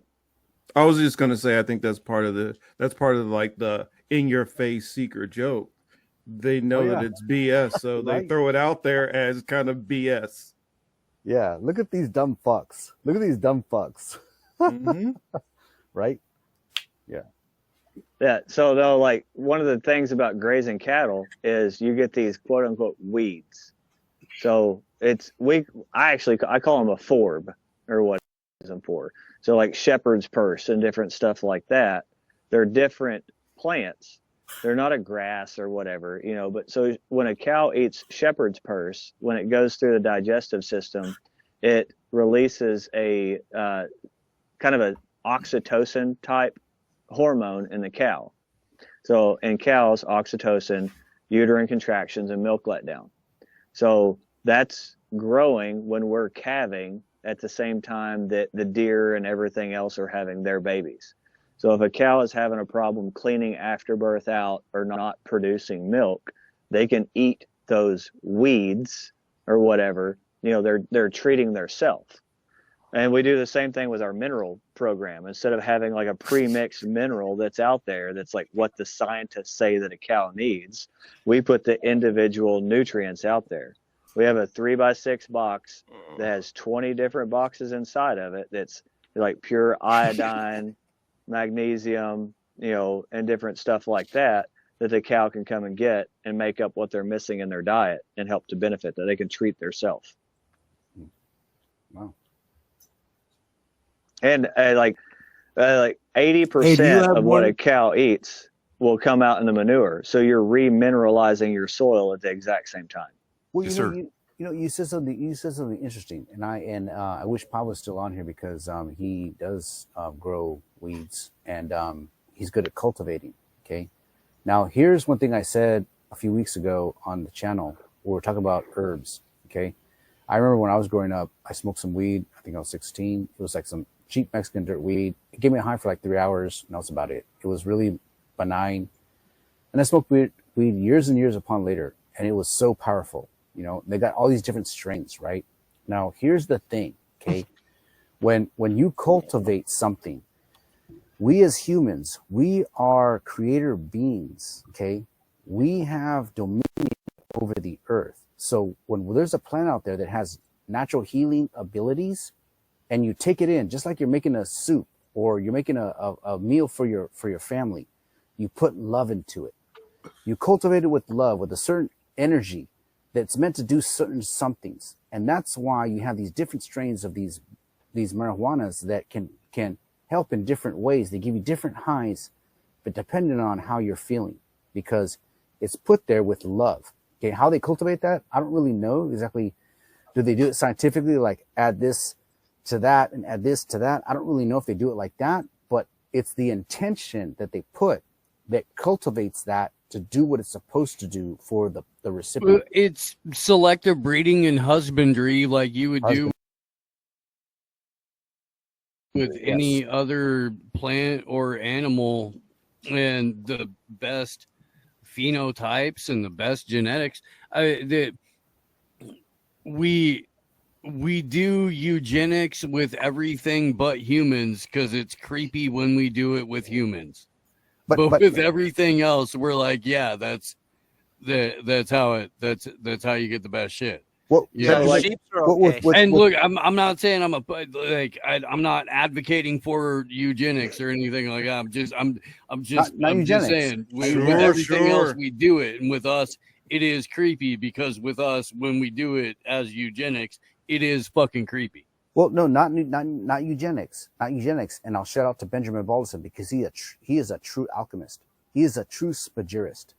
He does alchemy on the real. He is taking a plant and he's taking it through the whole alchemical process, and he is taking that life essence and he is exalting it. Okay, that is something that's different from just regular eugenics.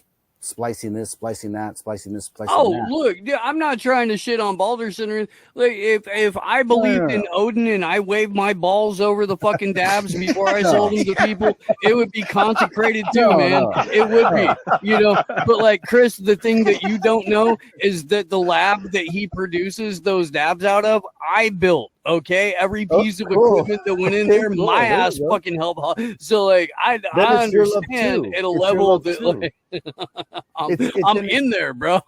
Yeah, it's your love too. Part of that goes into what he's doing. Your energy. Fucking dug every fucking energy. Hole. Steve, you have some of the best energy. You have some of the best energy. Oh, well, thank you. You're such a positive person, and it shows because what you did for your friend, for Ben, and what he's doing, he's just, expounding on that. Like, and this is what gives his stuff the medicine that it does. This is what gives his stuff the legitimacy that it does because of what came out of you and him. Does that make sense? Mm-hmm. Hey, yeah. Well, and I mean, this, but like my dog came from two of his dogs and shit like. Yeah, I've known that dude for a really long time. That's what I'm trying to say. Like, yeah. Hey, Bronk, at your place, do you have one of those big roller things like you see in a car wash? So John, I don't mean to interrupt, but could you get a hat or like a Green Bay Packers cheese head or something to cover up that dome? It is distracting as fuck. we were doing a bowl thing earlier. Steve, you read my mind, Steve. What are you talking about? Like, a big we're roller, used John? to it with Tom and Dave. They're okay. that ain't a problem. But with you, it was just like some weird tiny cockhead. Yeah, because we ain't used to seeing John like that. I got enough hat to share with John. Right. Well, I've never seen Steve. I love you, and I've never seen you without a hat either. Oh, I've got a ton of Slow News Day episodes and shit like that of me hatless. My interview with John McAfee. I have like Orthodox Christian beard, and my hair's all pulled back. It's fucking hilarious, dude. It is. I'll send it to you.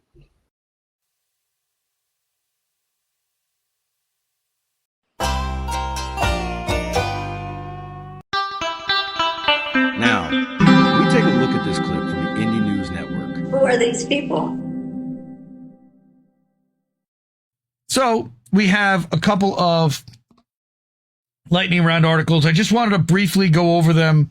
I'll drop the links again in the description afterwards. You'll be able to read them in full, but they're really long. And this one was, as an audio, almost 25 minutes long. From Jonathan Cook, another Indie Media Award honoree. He's from the inaugural class of 2022 and one of the best out there, always been a fan. He talks about breaking free of media groupthink and that it's scary. I know I was forced to do it. And we talk about conditioning your news feed. We talk about changing your consumption model so that you're not constantly engaging with trolls because the algorithms reflect whatever you engage with. So the more you argue with those trolls, the more the algorithm wants to show you those trolls because it thinks that it's keeping you engaged to do so. All right. So Jonathan lays out here that, number one, you have to commit career suicide and be willing to shun all of the norms and institutions that you once held dear because they all participate in groupthink. You then become an outcast. You then regress in media.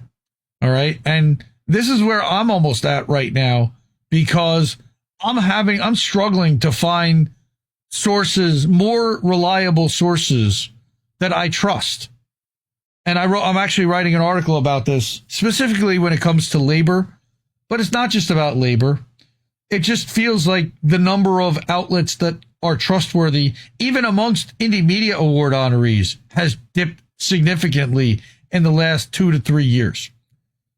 And that is because there are so many different things to cover and so many different angles to cover it from. It's really hard to navigate and get it all right and have the correct angle and position and skepticism across the board. And there are so few that I feel that are, sadly. Why are we so craven? All right. Here's an outline of the various pressures, some practical, others structural. Partisan reporters, right? And again, this is very long. And this talks about Rafi Berg and the BBC. We extensively covered that story, all right? The partisan bureau staff and media lobby groups, all of this machine to ensure the narrative continues. Talking about If Americans Knew, which also is Israel-Palestine News, all right? In 2004, Israeli staff at the AP News Agency's bureau in Jerusalem had refused to either use or return video footage sent in by a Palestinian cameraman that showed Israeli soldiers shooting an unarmed youth in the abdomen. Instead, they destroyed the tape. Like, it's a blanketed campaign across a series of industries and groups to ensure that this continues, that this groupthink continues. And then what do we have to do? We have to rebuild our worldview. All right. And again, this is in the context of the BBC and Israel, but it can really be applied universally. I also wanted to shout out, I am an annual paid subscriber to a Lily Bit. Don't always agree with what she has to say, but I really respect and love the perspective. And her article says that I'm so goddamn tired of pretending that this is all normal. And I started reading this, and like I almost wanted to share it with my wife. Like, I feel like normies might relate to this, even people that aren't plugged in, right? But that, and how poisonous a lot of the stuff that we're ingesting a lot is. Talking about here vapes and how school kids are getting hooked on vapes. Kids who don't even have bank cards are organizing bulk nicotine orders through Snapchat and Discord, sucking down mango ice and cherry freeze and cotton candy cloud in bathroom stalls between algebra and history class. Right? Again, and that's just one little permeation of life. And it says, while we believe we're in control, we've long been part of a game we can't win anymore. We've gotten used to addiction as everyday life, not as a problem, but as the normal state. Addiction to our phones, addiction to social media, addictions. And she talks and criticizes THC and cannabis and the legalization and normalization of this, of that as well, which I'm in favor of. But TikTok, Instagram Reels, all right, grabbing you within seconds, the algorithm watches everything. How long you linger on each video, what you replay, what makes you stop scrolling. It then builds a psychological profile more detailed than any therapist could create and then uses it to serve you exactly what'll keep you paralyzed. 9 boring videos, then one that makes you laugh. Back to mediocre content, then something that triggers outrage. They're not just showing you content, they're conducting behavioral conditioning on a mass scale. This is, again, a fascinating article that is lengthy. Like I said, it's lengthy, but worth the read. And I highly encourage you read it. And if you don't want to read it, you can load the Substack app, and there's actually a listen to mode for free. So you can listen to this in reader mode and have it dictated to you. Very cool. Subscribe to A Lilybit and support her independent journalism. I think I paid it was like $1 a month, but I got it for like $8 a year. She dropped the price to for a limited time, just to have some stake, just for some dollar amount, because it helps that algorithm. I also wanted to point out that we did show this Banksy painting. Remember when Banksy painted that thing on the side of the court in London? It was actually, I believe, the court that Julian Assange was in, but it's the Palestinian girl getting beaten by the judge with the but scrubbed out, obviously. Check this out. That was the original Banksy painting. Back up. There it was. All right, you see it? She's holding the protest sign, and the judge is actually beating her with his gavel. All right? They tried to sandblast this off, and it left like a shadow, which was actually even more profound than the picture itself. But then they covered it up. Here, scrubbed out, obviously. But what we found was a boarded up version with security cameras and a padlock. Look at this. The lengths they have gone through because they don't even want you to see the scrubbed out version. So if they don't want us to see it, we're going to wear it. So we put these on t-shirts. You can get these at our website. You can also get the redacted version because they can't censor what you wear. I'm not a fan of profiting off of Banksy's work, but I do think that that's an interesting act of defiance. So good on her for trying that. But yeah, the Royal Courts of Justice, that's where Assange was tried in February of 2024. I also wanted to mention this excellent declassified article that was published yesterday by Martin Williams. Israeli weapons firms set to close their UK wing. This was an investigative article and journalism from Declassified that started to dig into this company, Raphael, and their UK subsidiary, and it found that it basically was an intel front. It was a shadow of a company. It didn't really exist. I could have easily put this in the Fuck Israel segment, but I didn't. But I definitely want people to take a look at this one. All right. RUK System Limited is registered in London, but records show that it's a subsidiary of Israel's state-owned arms giant, Raphael. How are they allowed to operate in the UK? All right. They donated at least $1,500 to partner with a cross-party group of MPs. How is that legal? Westminster authorities subsequently launched an inquiry into the APPG's chairman, and the group quickly disbanded. Oof. So they tried to co-opt and buy off lawmakers. That didn't happen. Now the firm has launched a so-called First Gazette notice to Companies House, which initiates the process of closing it. Right. They claim that the disclosure is not linked to Declassified's investigation, but no official reason has yet been given. All right. That this building was empty for 6 years. This is crazy. An arms company owned by the Israeli government has just taken its entire website offline after our investigation revealed that it had given money to a group of British politicians. And now it seems to have disappeared altogether. The building is empty. It's empty? Yeah, for the last 6 years or something like that. 6 years? Yeah. The company documents show that they're registered here. Yes. There doesn't seem to be any sign of them. It's called RUK Advanced Systems Limited, and officially it's registered in London. The website claims, "We're good people committed to creating positive change." So let's have a look at some of the nice things that these good people do. Well, they sell missiles designed for urban combat, and they sell torpedoes with hard kill capabilities. These are the official documents from when RUK Advanced Systems Limited was set up in 2022. They show that although it's registered in London, all the shares in the company are actually held by Rafael, which is a state-owned Israeli arms firm.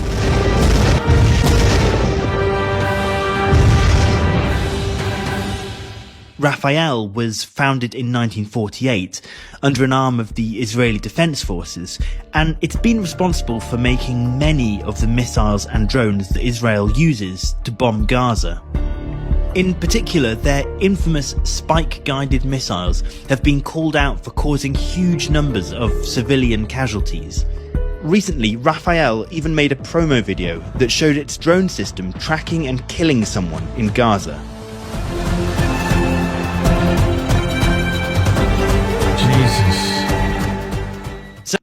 All right. So go watch this video. Go support Declassified UK, another Indie Media Award honoree for top outlet. And support independent media in general. If you can and are able to support independent media with a tip of the network, ways to do that: Cash App, $, Indie News Network, co-v.com/Indie News Network. You got paypal.me/Indie News Network. Do that as friends and family. You got the website, indienewsnow.com. And that's where we're live right now. You can also check out news. And then the Substacks, IndieMediaToday.com, where we are live right now, and INNNewsletter.com, where you can get a weekly update of all the different shows at INN. See you next Tuesday. So support independent media. Like I said, we need it more than ever. I'll see you next week, and I love you all, fam. Have a good night. No! We just fucking lost the stream! I guess this isn't such an awful place. Is that what you want me to say? You prove it's possible to sleep for days, and I still think you're right here away. The cost of living isn't much to me, but God, it's so hard to say. And when they told you everything,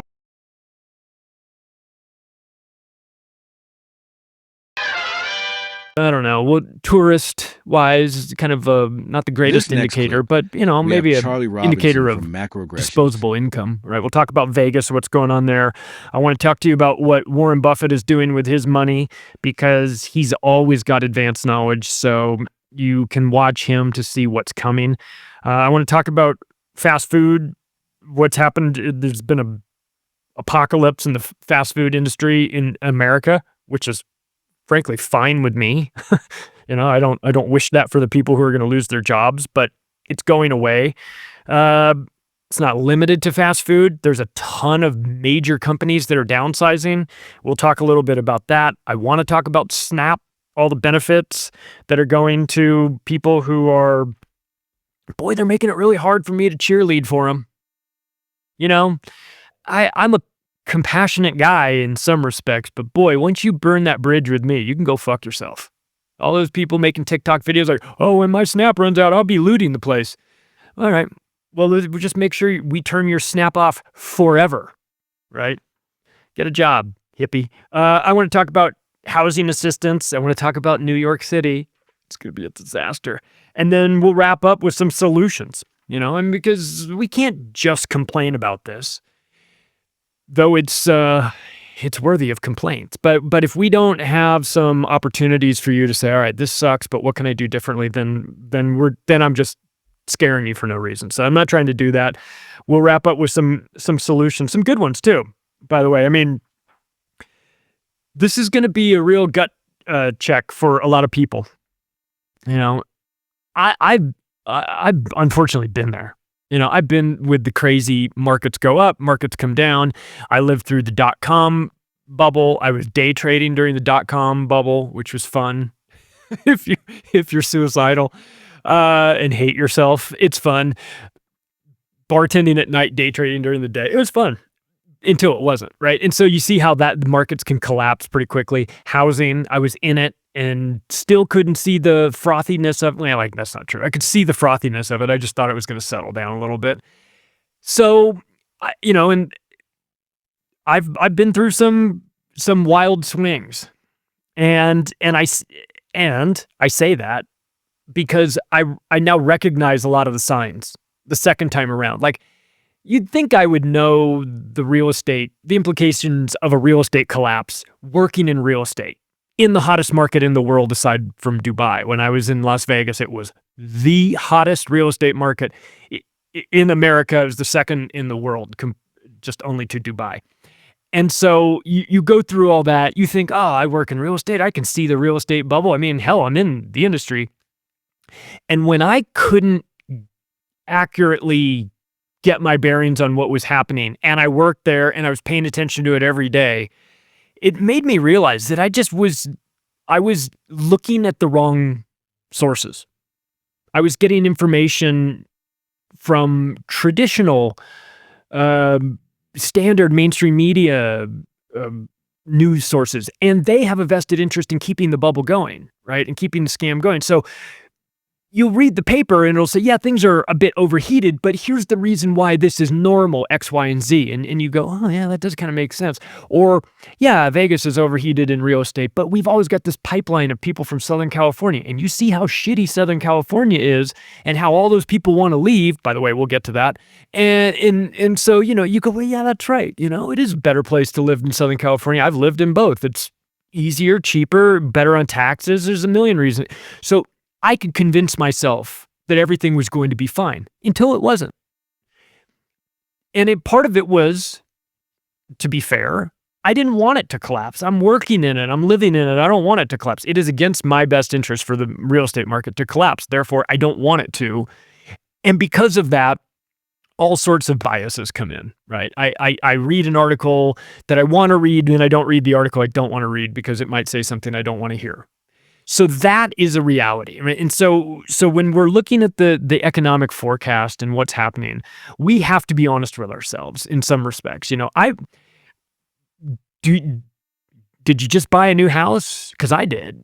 And do you want the real estate market to go down? No, I don't. Did I need to buy it? I needed, the timing was such that we just needed to go. We needed to buy it when we needed to buy it, right? So I'm not trying to time the market. Do I want it to collapse by 20%? Absolutely not. Do I think it will? Probably. I mean, I do. And that is, again, that's frustrating, scary, not great for us going forward. But do we want to live in denial about it? Because that's even more dangerous. Okay, so I'd rather know what we're up against and sort of handle it accordingly than to live in some sort of delusionary reality. And so I mentioned Vegas, obviously, because I had lived there for a while, and the economy. But the economy of Vegas is an interesting thing. It's not like the economy of Wichita, Kansas, right? It's not like I'm going to drill down on that and say this is an indicator of what's going on in America. Las Vegas is, though, in some respects. And this isn't going to be a whole episode on Las Vegas for the record, but just I do need to talk about it simply because from the tourism standpoint, from the visitors stats. But it's bad when nobody's going to Las Vegas, right? And the stats are out. Visitor volume down 12%, July over July. The MGM CEO admitting that you shouldn't be charged $12 for a Starbucks in a $28 a night hotel room at the Excalibur. That's true. That's true. It's they have to, MGM needs to get honest about their demographics and the fact that I'm not the CEO of MGM, and I know you can't charge $12 for a Starbucks inside the Excalibur Hotel. It's the wrong demographic. You can't do it in Circus either. This is a budget conscious group. There's nothing wrong with that. If done correctly throughout your life, you move yourself through all of these categories. You start off as a budget conscious 19-year-old with a fake ID trying to go to Vegas and get $99 $1.99 steak and eggs at 2:00 in the morning and 99-cent Heinekens. I did it. I'd still do it if I could. So, you have to make these calculations. The fact that the CEO is coming out and admitting this, I suppose, is a good thing. That he had to admit it is crazy to me, that they're not understanding who their customers are. But year to date, 2025, travel, one of the best ways to measure Vegas is just airport travel. It's not always the most accurate because you get a lot of people who live there and aren't tourists, but airport travel is down 9%. Airport traffic is down 9% at Harry Reid International Airport. Used to be McCarran, but when you keep the secret space program under wraps like Harry Reid does, they name an international airport after you, which is nice. Convention attendance is down 18.7%.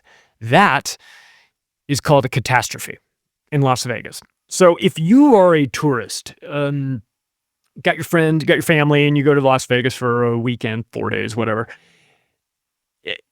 what you don't understand, there's multiple different versions of Las Vegas for people. If you're a tourist there to use the pool and do all that stuff, you're presented with one side of Las Vegas. If you're there for a convention, you get a totally different experience. And if you're there for like magic show or CES or something like that, when there's 150,000 people in town just for that conference, it's like a crazy sub economy. All the prostitutes come out, like all the hookers fly in from LA and San Francisco and Dallas and, to strip for the weekends. It's like a weird economy.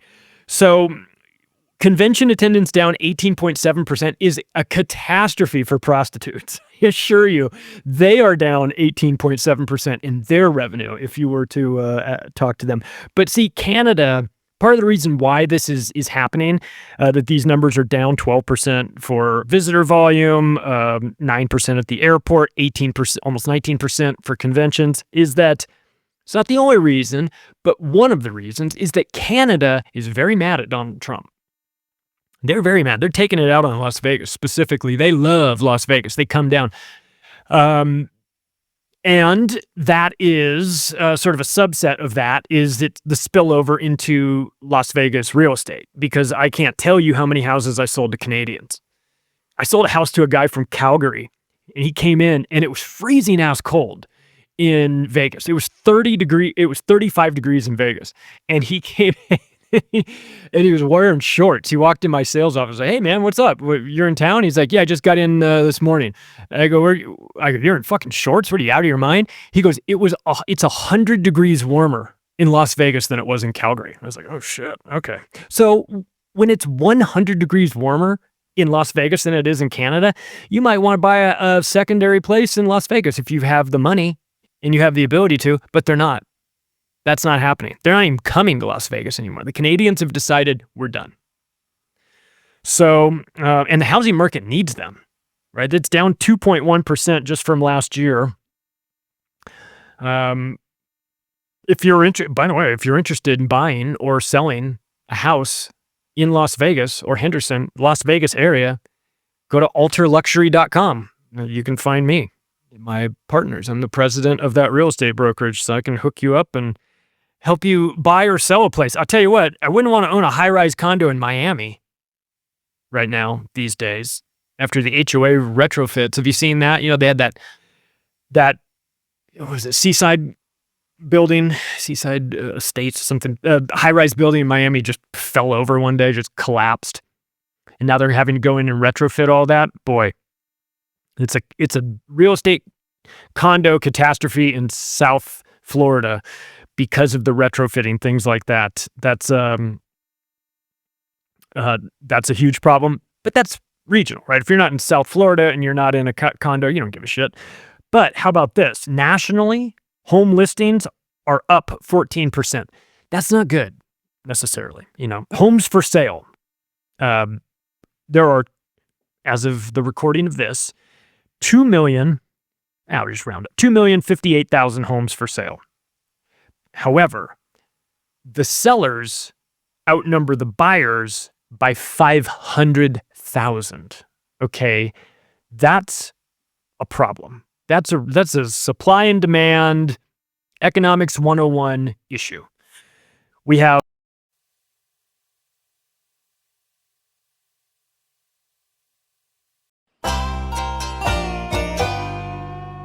Now, thread and let's take a look at this ongoing clip thread from Ryan in Cristian TLAB, all your different and his articles we'll get interview with into. Derrick But Broze. here's Pyramid Power on your website as well as your general Can I just site. mention one more thing about the pyramid since you have Yeah. that link pulled up? Actually, that link you're showing there real quick before we move on, I just released that yesterday. As I mentioned, we're very, very close to finishing the final episode of the pyramid. But my editor, he's having trouble finding certain images because, as we know, the internet gets scrubbed and things like that. And so all that video is that you're showing there, the Pyramid of Power crowdsource effort, which people can find at theconsciousresistance.com/crowdsource, all one word.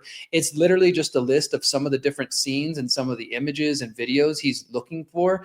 And there's an email address attached there. If you're interested in helping us, find some images as we're on the final stages of that final episode, just go to theconsciousresistance.com/crowdsource. Check out some of the things we're looking for. If you happen to see them or know where we can find them, feel free to email us, and that'll help us bring it to a conclusion. How funny is that? I've dealt with the same thing where I like it. I can't find an old clip from a show that I had because it was censored from YouTube, or and you'll find somebody out there has it saved. It's just credit James Corbett. I feel like he's the one that started all of that, and it's fantastic. But so all be included, by the way, and I hope you will take the time to check this stuff out.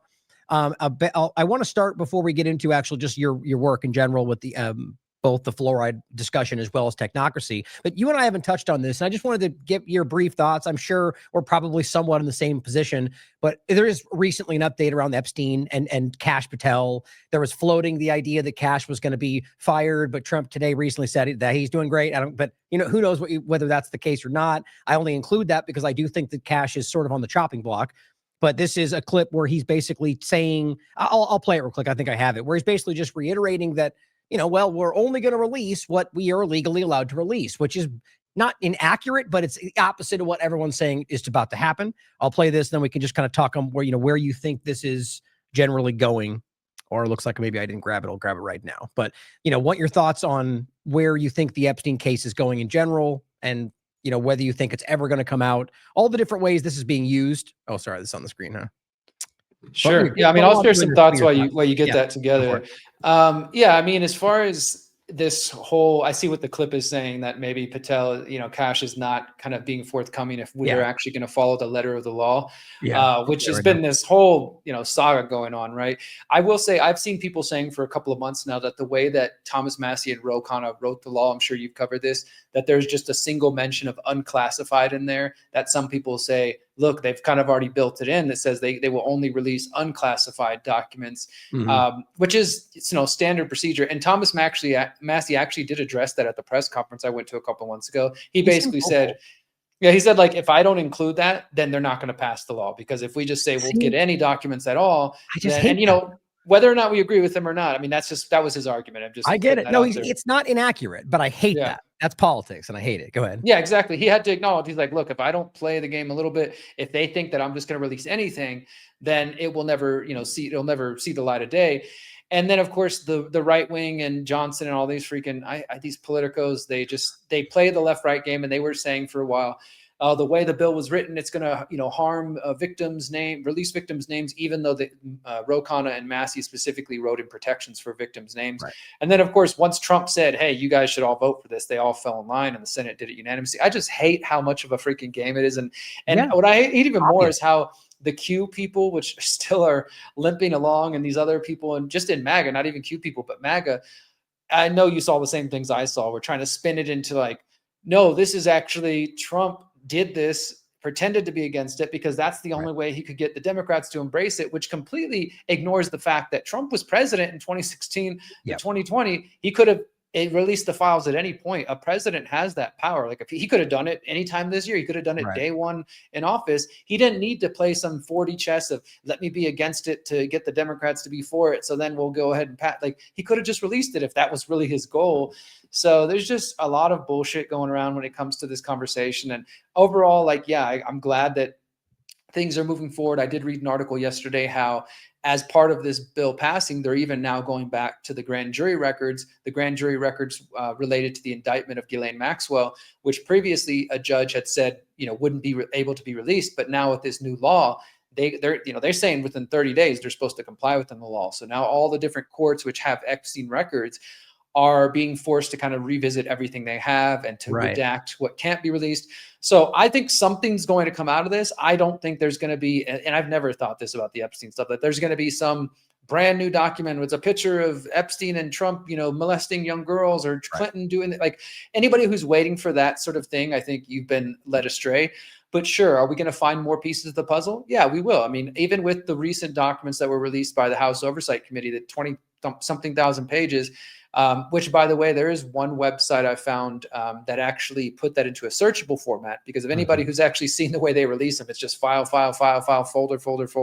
It's a whole lot to download. There's nothing searchable. I know some people feed them to AI and then try to search, but I did find one website that put them in a searchable format. So you can search, for example, Les Wexner or Jean-Luc Brunel, and you can see all the documents. I've been using that to kind of go through them and see if there's any interesting pieces of the puzzle. But overall, I don't expect any, groundbreaking information to be coming out one way or the other. But nevertheless, in terms of this being an issue that 10 years ago people called crazy and nobody wanted to listen to us, and now it's front page news of all the corporate media. I know we have a lot of skeptical people and people who are pessimistic about anything positive happening, so they think we're being set up for a whole controlled limited hangout. Sure, probably, more than likely. But I still think that there's a little bit of silver lining, the fact that they couldn't kill this issue. In fact, that for all the team sports politics, and, I'm not saying like Thomas Massey, yes, put all our hope in him and Marjorie Taylor Greene and whatever else, but the fact that Trump lost against his own people, this is really a time where Trump couldn't make this go away. And you don't have to buy into some, he did this to secretly, blah, blah, whatever. Massey and Ro Khanna and Marjorie Taylor Greene beat him. That's just what it comes down to. They beat him at this, and he's pissed off. And, again, I never really liked Marjorie Taylor Greene. I talked to her briefly in September at the press conference. But to see somebody like her stand on principle, and there's other problems with her. She's invested in Palantir and all this other stuff. But in this case alone, I take a little bit of a silver lining to see Trump kind of get defeated here. Yeah. Well, and I agree that, you can't make sense of it was a 4D chess move, because you can watch the steps along the way. Not only is it not even like congruent, like it's not logically, like this was reactive, but it also made them look really stupid more than once. I find it hard to believe that was the plan and it worked perfectly, So but of course we should consider that. But as it continues forward, and also using the entire history of the Q conversation and all the precedents of how often it never comes to play, it's silly to keep thinking this is the case. But also, let's not forget that Trump, right on time, played into Q all day on True Social, retweeting all these Q memes. And I think there's obviously a reason for that. Right.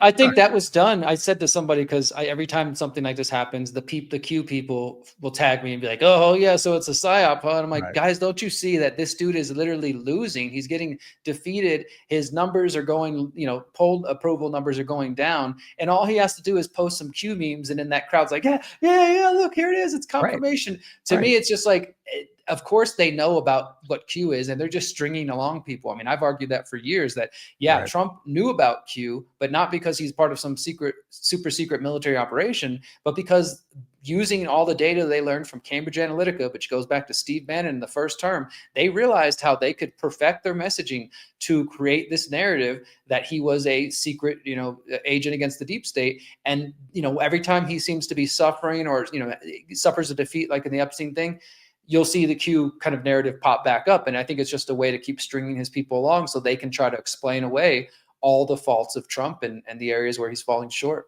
Yeah, I still don't think that's a majority, to be honest, but it's definitely a rabid part of it. And I agree. I think it's just stoked every time. How easy is that? Something completely blows up in their face and they go, but Q, and they go, oh, then it was planned. It's like they're without even like a logical connection to that. It's just that must have been planned, because what else would it be?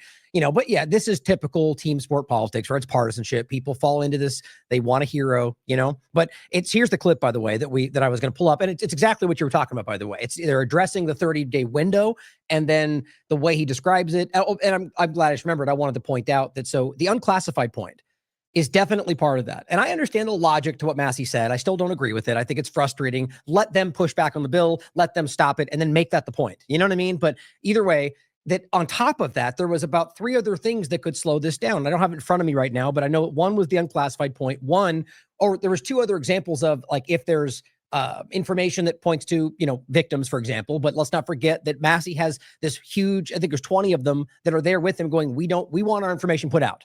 Right? They were in that press conference. They're like, we're public. We're putting our face out there. We want that out. Now, there's other people, I'm sure, in there, but then release at least all of the information without their names redacted because they're saying that's okay. But I think they're using that as an excuse, or just the idea of like violent imagery, which I'm just thinking, like, violent imagery. There's a genocide you're supporting, and you go look at it's on every news channel. So I think there's many examples within that open that door for them to be, we won't release it. Also, just the term national security. I'm sure you saw that too, right?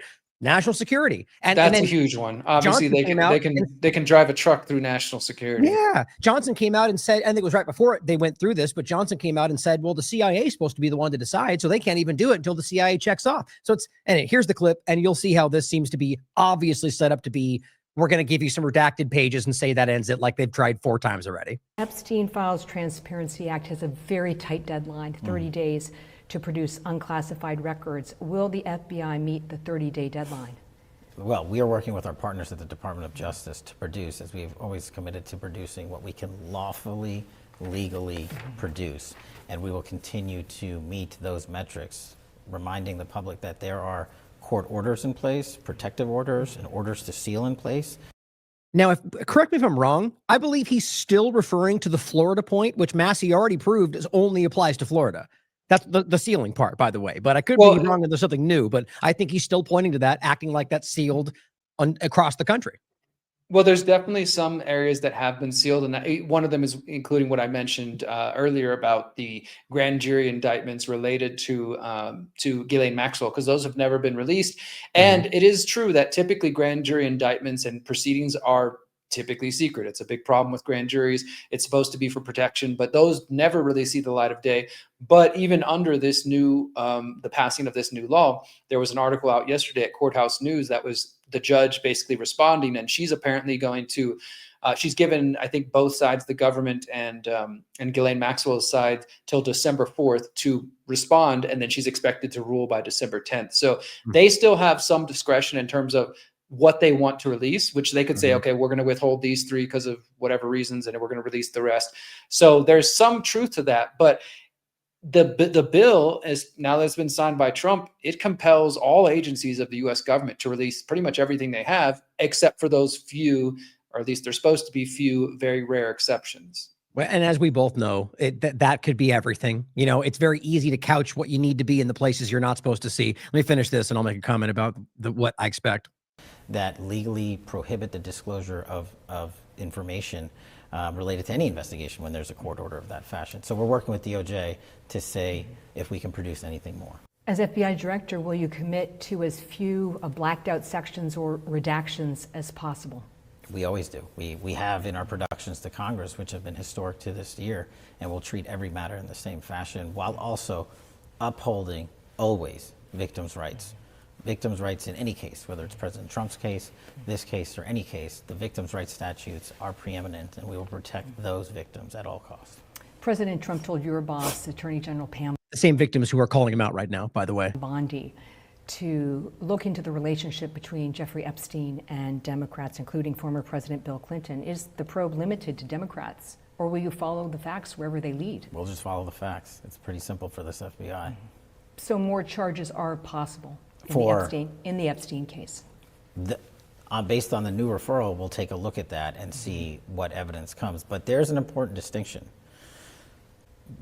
The information that the government possesses versus the information that the Epstein estate possesses. Those are 2 separate boxes of information. And the Epstein estate has not been willing to share information with the U.S. government. And so even though we've requested them to do so. Okay, let's talk about that last part. Go ahead. That last part sounds like bullshit to me, because the House Oversight Committee files that were just released last week or the week before, that 20,000 that I mentioned, came from the Epstein estate.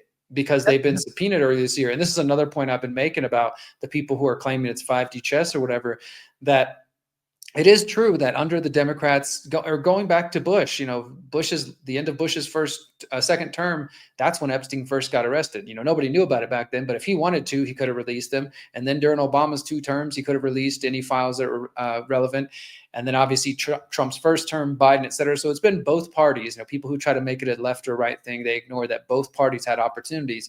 But finally this year, they did subpoena the Epstein records from the Epstein estate. And the estate, I think, has been fighting the release of some files, but that 20,000 that we mentioned, that came from the estate. So his idea that they're not giving anything over, it's not, at least it's not entirely accurate, let's say. But I don't understand how that legally makes sense. So we're talking about an estate that was seized upon by the FBI because of a sexual blackmail criminal network, right? These are crimes being committed.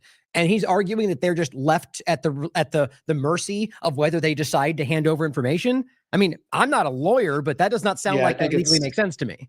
No, I don't think it's accurate. And that's what I'm saying. I think he's just deflecting there and kind of trying to shift the blame and say, well, if Epstein and them don't release it, then we can't, if his estate, his brother and family don't release it, then we're not going to get access to it. But you're right. I mean, they, using the force of the government, the head of the FBI, right? This is supposed to be the nation's top law enforcement agency.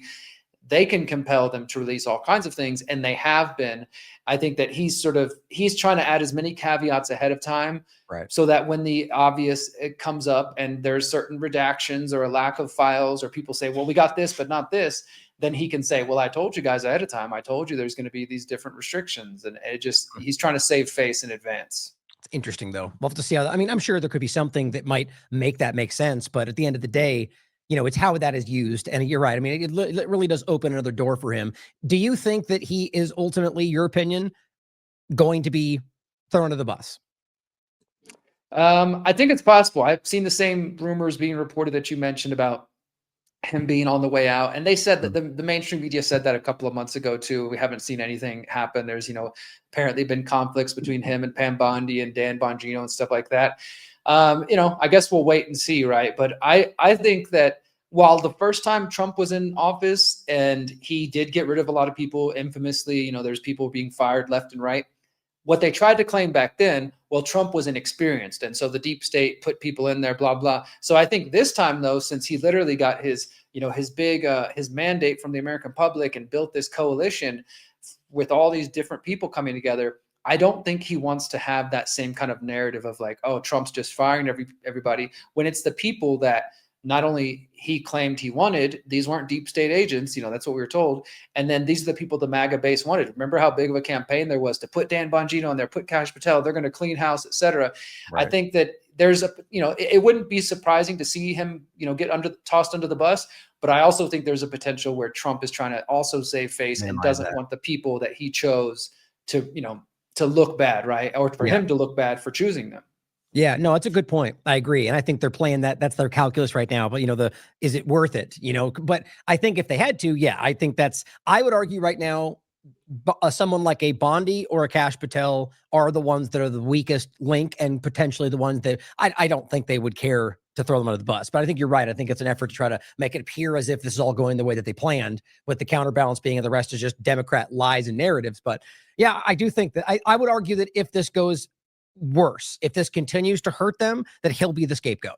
I think that's clear. But yeah, it's a crazy conversation, right? I mean, it's like you said, this is a win no matter how you look at it, because whether it's just this one topic or just the independent media in general, it's pretty clear that the independent media is setting the conversation in many ways.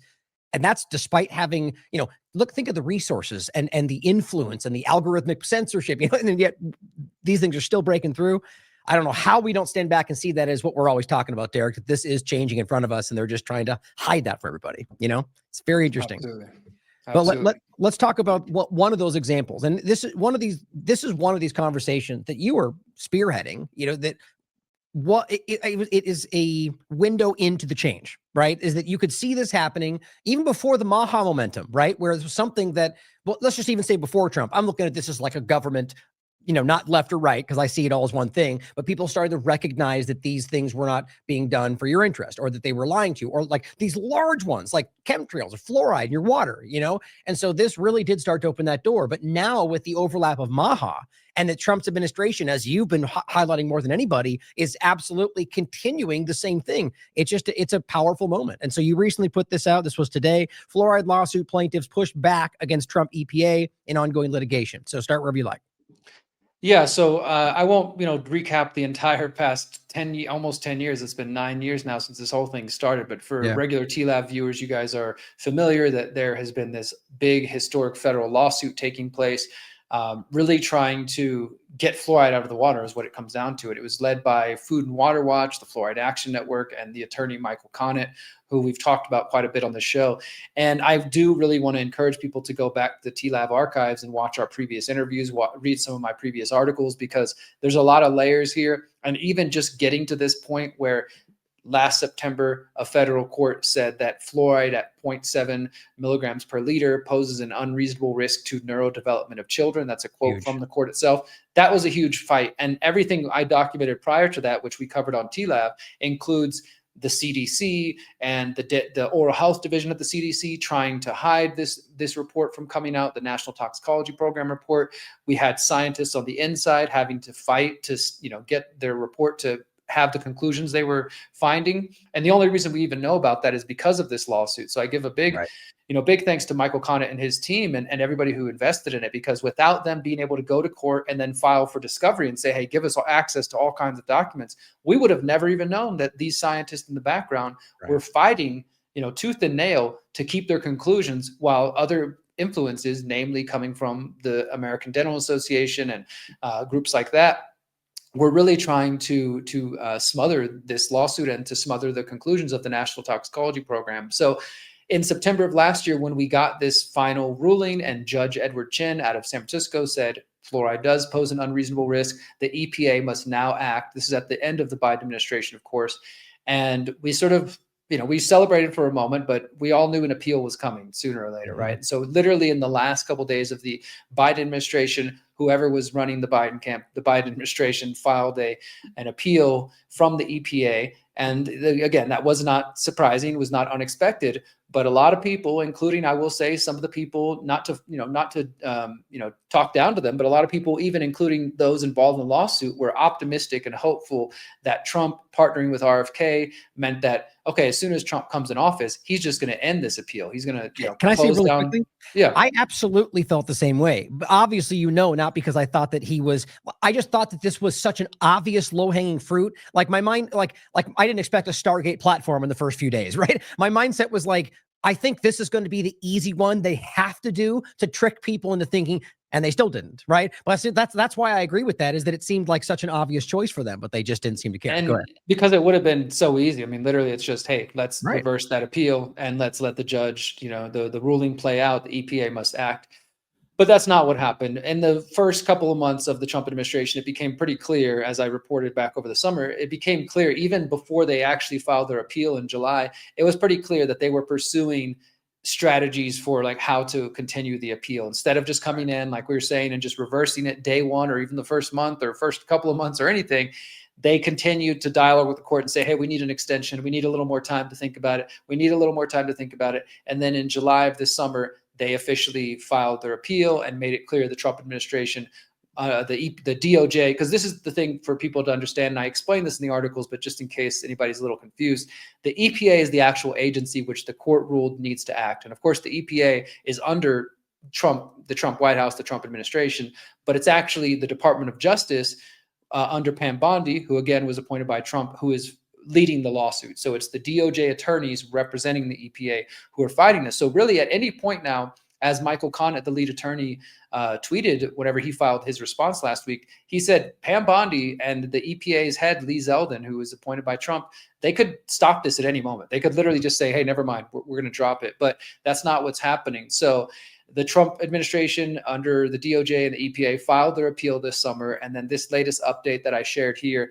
is basically the plaintiffs, Michael Connett, Fluoride Action Network, Food and Water Watch, and the various mothers that they're representing. This is their response. And what they're doing is they're responding to three different arguments that the EPA and the DOJ have made, which is basically to try to say that they don't have standing in court, that the judge improperly considered new evidence because there was 2 phases of the trial. There was 2020, summer 2020, which we covered here exclusively, and then there was the 2024 phase. And so even though they didn't object at the time, and the EPA and DOJ's attorneys never said, hey, we shouldn't consider new information. In fact, they were the ones saying, we need the latest data, the latest data. Now, in retrospect, they're trying to argue, oh, the judge improperly considered new information that shouldn't have been considered. And then they're also basically just saying that the court, the Judge Chen, that he went beyond his authority. So these are all kind of after the fact arguments they're trying to make. They never brought this up at any point during the proceedings. And now Michael Connett is doing his best to try to debunk these arguments. Well, and I think correct me if I'm wrong, but as you make clear in the article, they did. I mean, like, it's pretty obvious that the studies were very clearly allowed to be included, unless I misunderstood that. And that no, that's 100%. Yeah. And so they're just, I mean, this is like we're talking about the Epstein file. These are just efforts to derail and dismiss and drag this out. Even though it will, or even with immigration, this is such a interesting thing for me to stand back at all of the government action, or just, I guess, this administration, and wonder how in the world they think they can consecutively just blatantly misrepresent the truth in front of a judge, and yet think that's going to work for them, because it's happening in every one of these categories. Just on a big note, I think it's crazy. Thankfully, I will say I don't have much faith in the legal system, but after having get to interview him a few times and hang out with him at the trial and get to know him a little better, I have full faith in Michael Connett and his legal abilities. This guy is a brilliant attorney and brilliant, knows the fluoride fight in and out, knows the laws, knows the Toxic Substance Control Act, TSCA Act, in and out. He knows how it's supposed to operate. And he even, in his responses, makes it clear that in TSCA, I think it's section 21, it specifically says that whenever there's because basically, for those who don't know, this Toxic Substance Control Act was passed, I think, in 2015, 2016, and they pretty much immediately got to work. They said, all right, well, this gives citizens the opportunity to petition the EPA if you believe there's evidence for chemicals that are available to the public and exposing the public to harm. You can file a petition. The EPA has to review the petition. And obviously the hope was that this would give citizens more of a say. Unfortunately, the EPA pretty much always denies the petitions, as they did in this case. And that's what led to the lawsuit. But Michael Connett, in his argument, he points out that section 21 of TSCA specifically says that petitioners, quote, shall be provided an opportunity to have such petition considered by the court in a de novo proceeding. And de novo is a Latin term that basically just means that there needs to be a fresh or a new trial without considering any of the previous discussions. And as part of that, that they get to submit all kinds of documentation and make their arguments. And so he's just making it clear to the appeal court that, hey, like, we're not doing anything out of the ordinary. This is how TSCA is supposed to operate. This is how it was outlined from the beginning. And in fact, in the government's arguments, if you were to follow their arguments, then that basically obliterates the whole purpose of having a petition in the process in the first place. And so, I mean, again, I don't have much faith in the courts. I do think he's argued his responses excellently, and hopefully the judge is going to, is just going to deny this appeal, and we're going to continue on. And I'm sure there will be further appeals. I don't think the Trump administration is just going to let it go. But I will point out one of the other arguments that the Trump administration has tried to make is that, as I mentioned, it's Food and Water Watch, it's Fluoride Action Network, and then there's 3 or 4 mothers who are the plaintiffs who have made connections between their child's autism and health problems related to fluoride exposures. And so the government singles out one of the mothers, her name's Jessica Trader, and basically says that where she lives in Kansas, there's already naturally occurring fluoride in her water. And so they're trying to argue there's no way she doesn't have standing to be a plaintiff, because since she was exposed to naturally occurring water, fluoride in the water during her pregnancy, there's no way to determine if any harm that may have been caused to her came from the naturally occurring fluoride or from the fluoride that had been added to the water after the fact. And again, Michael Connett comes back and kind of argues against that, but also points out, like, hey, even if you were to eliminate her as a plaintiff, we've got 3 or 4 other plaintiffs who have standing and are just fine to be a part of this case. But it's clear that the EPA, the DOJ is just searching. They're reaching for anything they can to try to get this case to be dismissed. And talk about wasting resources and time, and like everything they claim they were doing. We're not going to get into Doge unless you want to, about the complete misrepresentation that was. But we're talking about reducing costs in governments and reducing government. You're wasting everyone's time and resources to continue something you were lying about. It's like they just don't represent what they pretend they do in most of these cases. I will point out as well that it's important to to recognize that this was on May 16, 2025. Is Trump's EPA planning to continue the appeal of the fluoride ruling, which you clearly argue you think that's the case. So it's worth noting out that you were that far ahead of the story, and to understand that whether Conscious Resistance or The Last American Vagabond, if you're following this, you're going to be ahead of these stories, because that's the kind of work we're putting out. So excellent work on this, Derrick. Yeah, thank you. And you know, just to that point real quick, not to belabor the point, but because I'll see some people in the comments whenever I might make a similar point that you just did, like, hey guys, I've been calling this out, and people will kind of try to chalk it up to like, oh yeah, your ego's so big, you just want blah, blah, whatever. It's not even about me as an individual. I think the reason I think those points are worth making, because let's say when the next PSYOP or the next presidential candidate or the next politician comes along and tells you they're going to save the day, remember who told you not to trust Trump, and who pointed out Peter Thiel, and who pointed out all the technocrats. And remember, when it came to the fluoride case, who was pointing out and reporting this information objectively. And then also remember who told you to go vote for them, who told you to, you know, that they were going to give you everything and the moon, and, you know, to trust these people. So it's about that. It's not about me being like, oh, look at me, I'm so bright and intelligent, and I'm the best ever. It's about just remembering that if you're a consumer of content, which so many people are, you're watching podcasts, you're reading articles, etc., remember the people you follow, and more importantly, the people you donate and invest to. If somebody has led you astray more than once and told you to trust Trump or trust Biden or whoever else, maybe you should stop paying attention to them. Maybe you should stop following their advice and follow people who are consistently ahead of the curve and correct on these things. Yeah, I mean, it's an obviously valid point. And look, even if it is about ego, which I agree it's not, at least in our conversation, that it's still pointing out that it's, you know, it's about correct information. So it's such a weird deviation to be like, you know, it's because the information is provably correct. And I just say it on my show, I say this often, you know, you can say I'm patting myself on the back, but let's just even say that's the case. It doesn't change the fact that what I'm highlighting for you is a long track record of consistently being accurate about what's happened well before that comes to pass. Not because we were assuming or because we were, you know, had some secret inside source, because we just looked at the information and gave you our educated opinion based on what we saw before and what we see coming. You know, it's very simple. And your point is to see that consistently and see how continually people are doing that, not just when it's their team, but like we did. And it's not just us, it's tons of other people out there through COVID-19, and talked about Biden and talked about the criminal actions of the government or Obama or Bush before them. And we're criticizing them for the same problems and the same mistakes in the same way, not because of team, you know, but I of the mind that most people are starting to get to that, you know. Fuck this shit, I'm just gonna dance now. Fuck this shit, cause we don't have a chance now. The whole world is fucking gone to hell. Makes me wanna fucking scream and yell. Fuck this shit, I'm just gonna dance now. Fuck this shit, cause we don't have a chance now. Guys, all rock.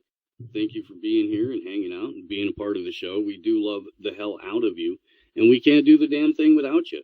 It's a value for value gig here. If you're new here, you're kind of, you know, just getting into the thing. This is how the show works. Every time you see not only AM Wake Up, but every other show that airs on the channels, all of that content comes to you for free. Nothing is ever going to be put behind a paywall. There's no subscribe to this to get that. You don't have to learn a secret handshake. We get $0 from advertisers. We get $0 from paid sponsors. That's why you don't hear 10 or 12 minutes of ad reads and shit at the beginning of the show or throughout it, because it doesn't exist in this environment. Instead, if you guys see value in what we're doing, you like the conversations, you like the guests, you like the jokes, whatever it is. If you see value in that, send it this way, and that's how we get to do the thing. There's a whole bunch of different ways that you can participate. There's a couple of things that we definitely need to see from you guys. Most importantly, time, talent, and treasure.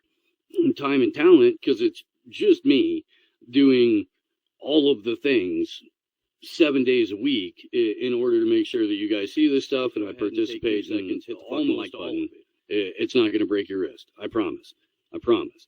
On the talent end, if you make clips, please do that and get them out there. I don't care if 3 people are going to see it. If you tag us, we'll retweet it too, and then 3 more people are going to see it. The way that we're buried in the algorithm. But, you know, it helps. Every little bit helps. exact same philosophy applies to the treasure part. Every little bit helps. If you're at all in a position to contribute to independent media, all of the direct donate links, including Bitcoin, are in the description. So if you have, 55 Bitcoin and you want to give the show one, it's going to get dispersed to at least 5 other content creators that day. Kind of a fucking ass clown wouldn't have the heart and compassion to donate to baby Steve. Now, let's take a look at some highlights from AM Wake Up from this week. Make sure to support and share their show to keep this great channel going. Share the show. Share the show. Share the show. Share the fucking show.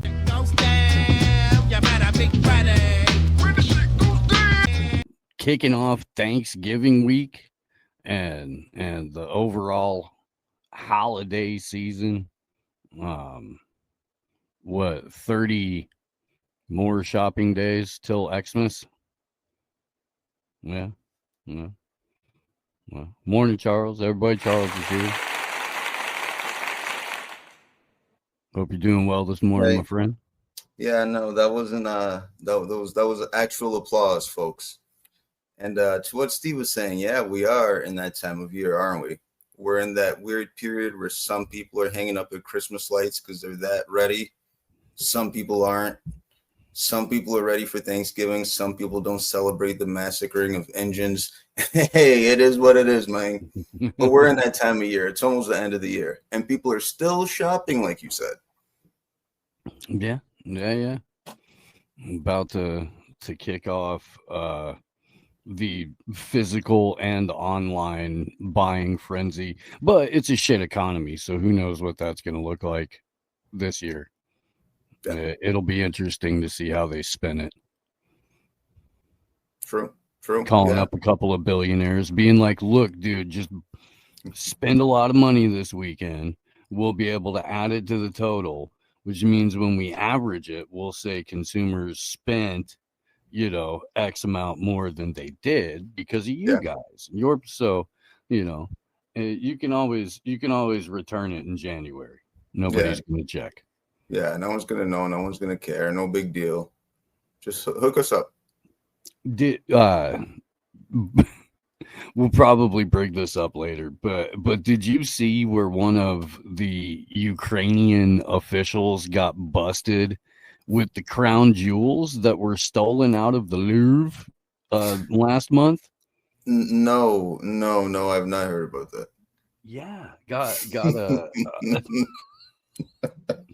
like the necklace and earring set is what they found on him.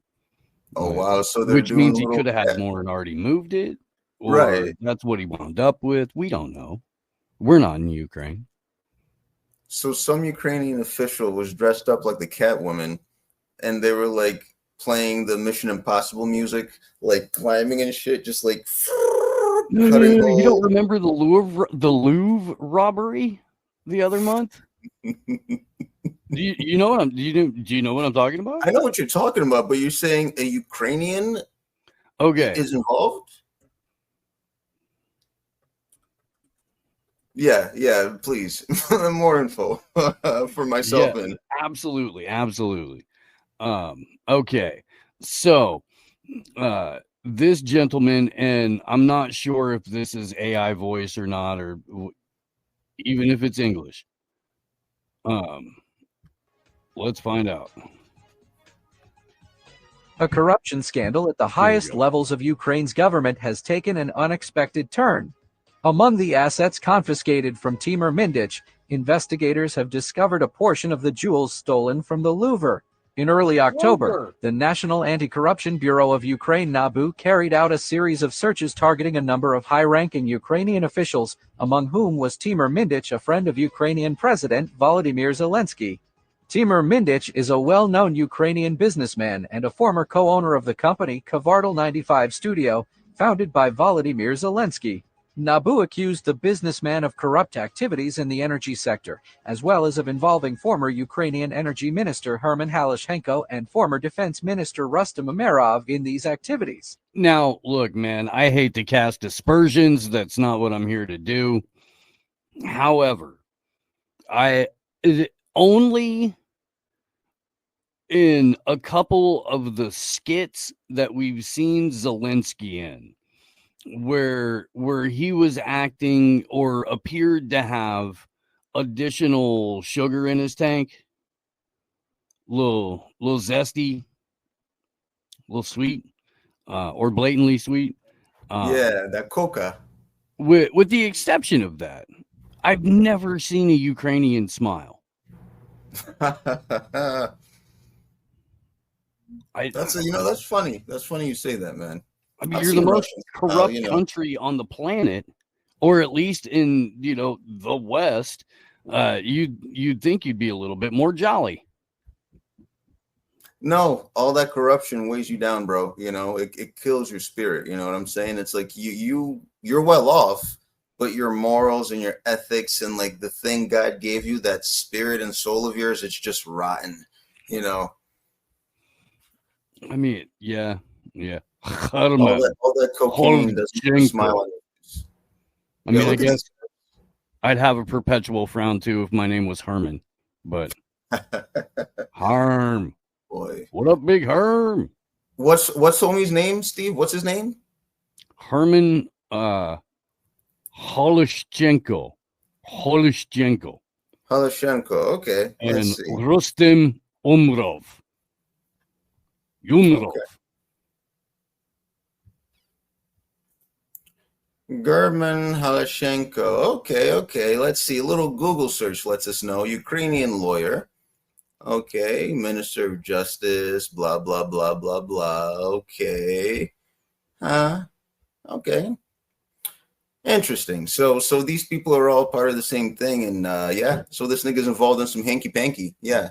I'm sure they all are. They all are. I mean, it's Ukraine. That's, but yeah, old Harm right there looks like a very unpleasant fella. I mean, former defense minister Rustem Umerov doesn't look very pleasant either. No, not at all. Big Herm there. Downright frightening. Remember, opening scene in House of Cards where pedophile Kevin Spacey strangles dog is only way Herman can achieve or maintain erection. Strangle puppy. Like, he looks like that guy. He does. Anyway, let's see what the rest of this is. The Anti-Corruption Bureau stated that over the course of the criminal group's operations, a total of about $100 million passed through the so-called laundry. During the searches of Mindich apartment, large sums of cash and various luxury items were confiscated, two of which were later identified as an emerald necklace and earrings from the jewelry set of Marie-Louise of Austria, Empress of France and wife of Napoleon Bonaparte. Marie-Louise's jewelry set, valued at around 15 million euros, was stolen from the Louvre on October 19, 2025, by 4 criminals who were later detained by French special services. The items discovered during the search of Mindich residence have been transferred to a specialized department for temporary storage, and investigative authorities have begun verifying their origin. I bet. Timur Mindich managed to leave the territory of Ukraine and travel. How much of that you think is going to come up missing? A good portion. It is incredible.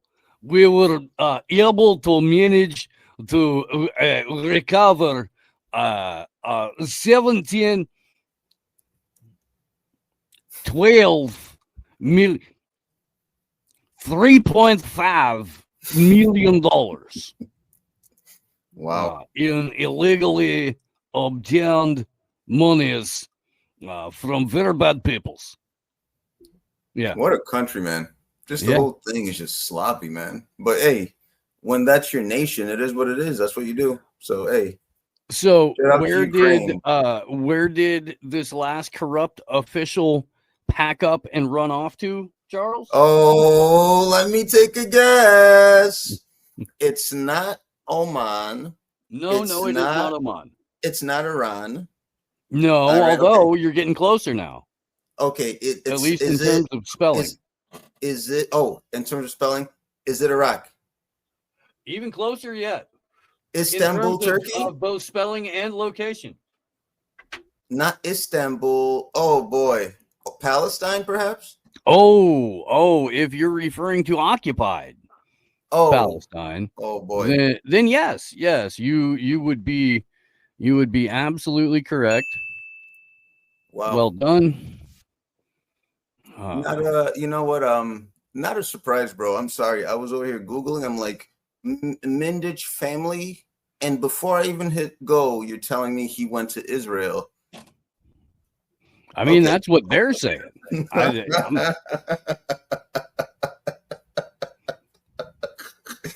shits never get old, man. Timur Mindrich masterminding $100 million embezzlement plot at state companies. How much of that money do you think got rerouted into the real estate and water rights deals in Argentina that Javier Milei was giving to that one particular real estate magnate who also happens to be an Israeli citizen and rabid Zionist?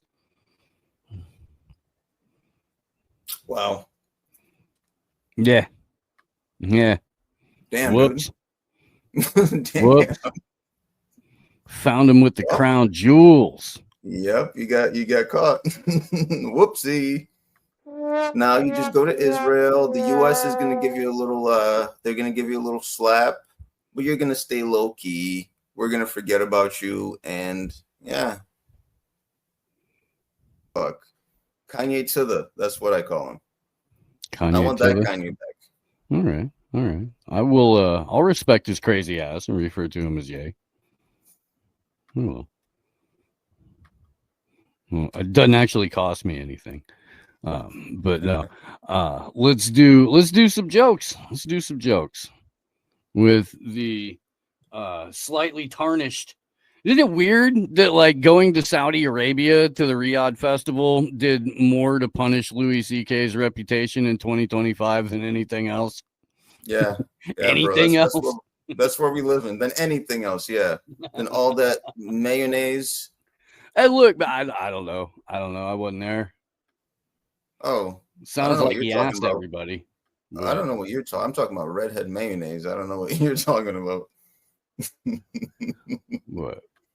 It's different. Wow. Like if murder was legal, I might have killed a few people. I don't know.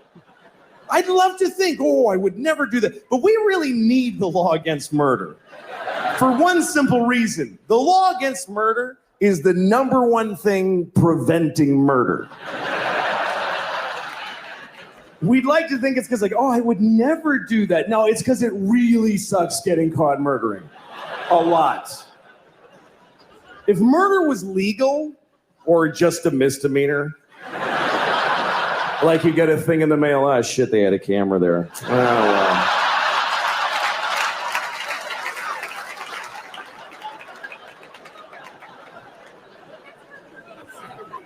If murder was legal, there would be so much murder. Regular people would murder. Murderers would murder even more. And then really nice, sweet people would murder a few people. But nobody would murder no people. You wouldn't trust somebody who didn't murder. If murder was legal, you wouldn't like them. I never killed anybody. Okay, nice meeting you. Ugh. What a creep. I mean, not even a hooker. Live a life. What's wrong with that guy? He's like a Mormon or some shit. I hate those guys.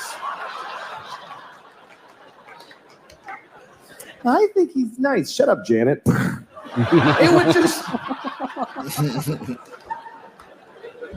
If murder was legal, there would be a lot of murder.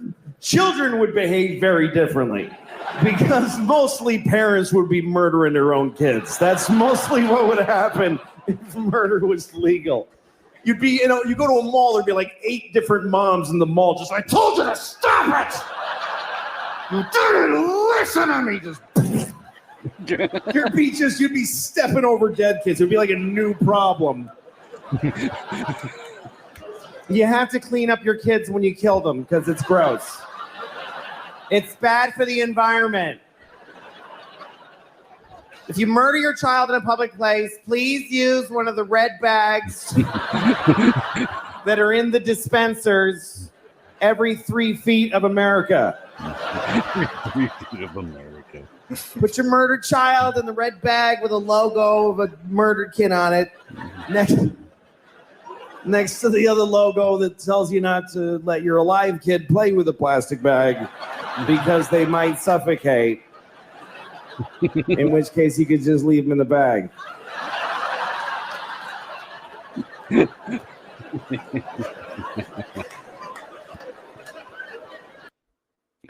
Louis C.K. Louis C.K. Now, I have a follow-up story since murder is funny for Louis. We got the Slender Man attacker, Morgan Geyser, found today after cutting off monitor bracelet. So we'll get to that. But before we do, Steve, if Patrice was alive, you think he'd be in Saudi Arabia? No. I think he would have called up Shane Gillis and a couple of the other larger comics that said no to the Saudi money. And at least once during that 2-week period, they would have, like co-headline, just walked into some fucking, New York comedy club and just did fucking back-to-back 45 minutes, something like that, Right. They may have even done Hack Court. They may have even commenced to do a live on stage version of Hack Court for the people who went to Riyadh, but I don't. Right, probably. Yeah, I don't see it happening. I don't. And then, there are a lot of, especially, I see Patrice's friendship with Bill Burr. if they still had it at this point, going awry. Transforming. Well, especially in light of the way that Billy Burr has chosen to react to all of this. True. Yeah, Bill is just that nigga's lost. Well, hey, whatever, Bill. You live in your life. Kevin Hart, all these comedians. You don't hear a lot from Rich Vosses. You don't hear so much from Colin Quinn's. The old tough crowd guys. Rich Voss showed up at Skankfest, but I don't. He was all over that. But nice.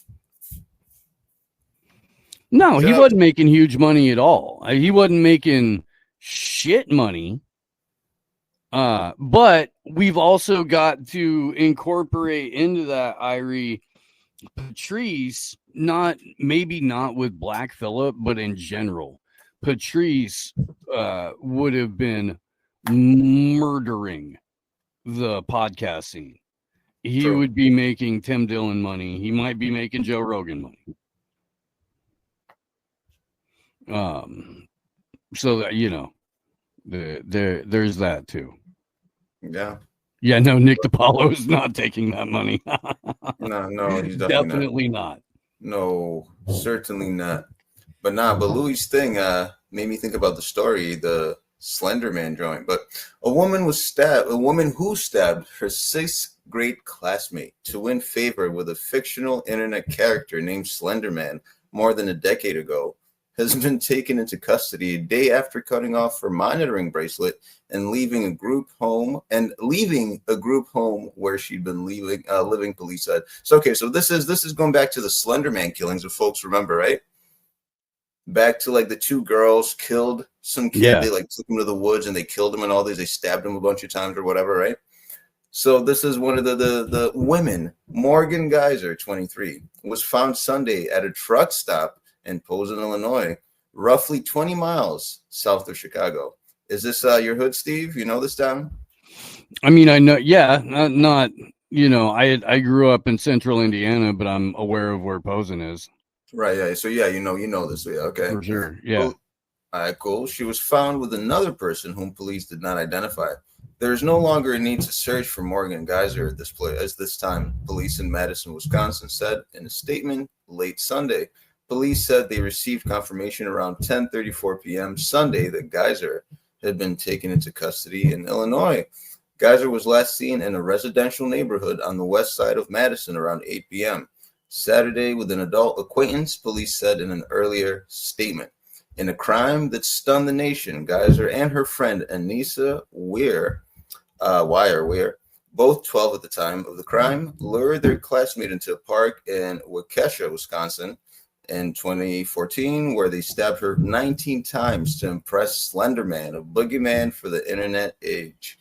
So, yeah, the victim, Peyton Leutner, was also 12 at the time and survived, crawling out of the woods in safety where she was discovered by a passing bicyclist.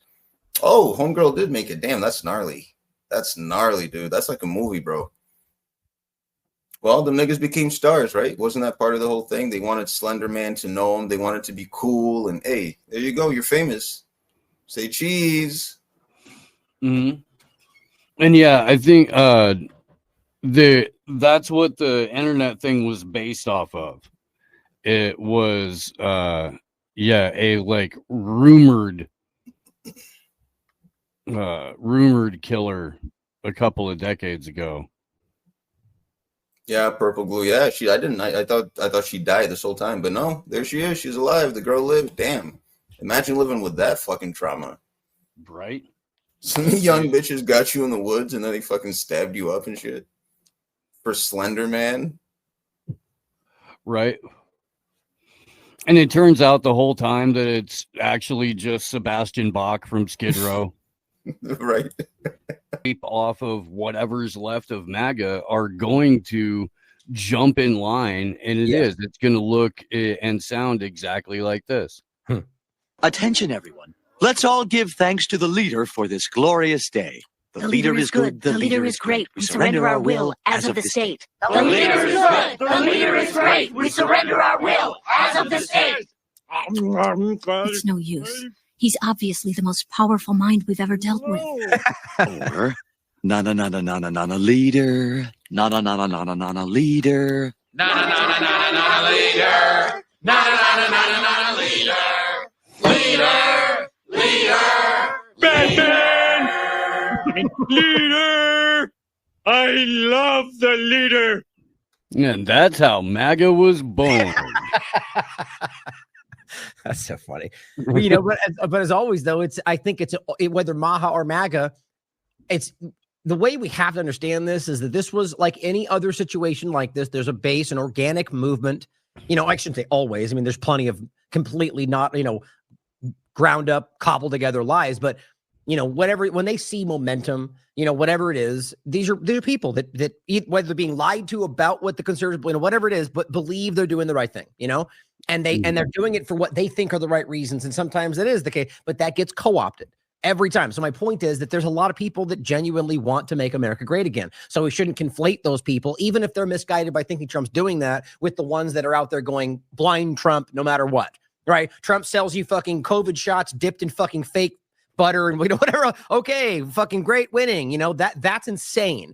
Other people are going, well, fuck, maybe even still Kamala's worse, but this is not what we were promised. I mean, it's not even that complicated. We talk about this all the time. That's why I think most people see this. But for those of us in this field, it really is important that we draw that line. Maha more than anything, I think it's really important to see that most of the people that were hopeful, which is even what they were saying before, right? Well, what else we're going to do? Like, maybe he'll make a difference. Like, that was most of that conversation.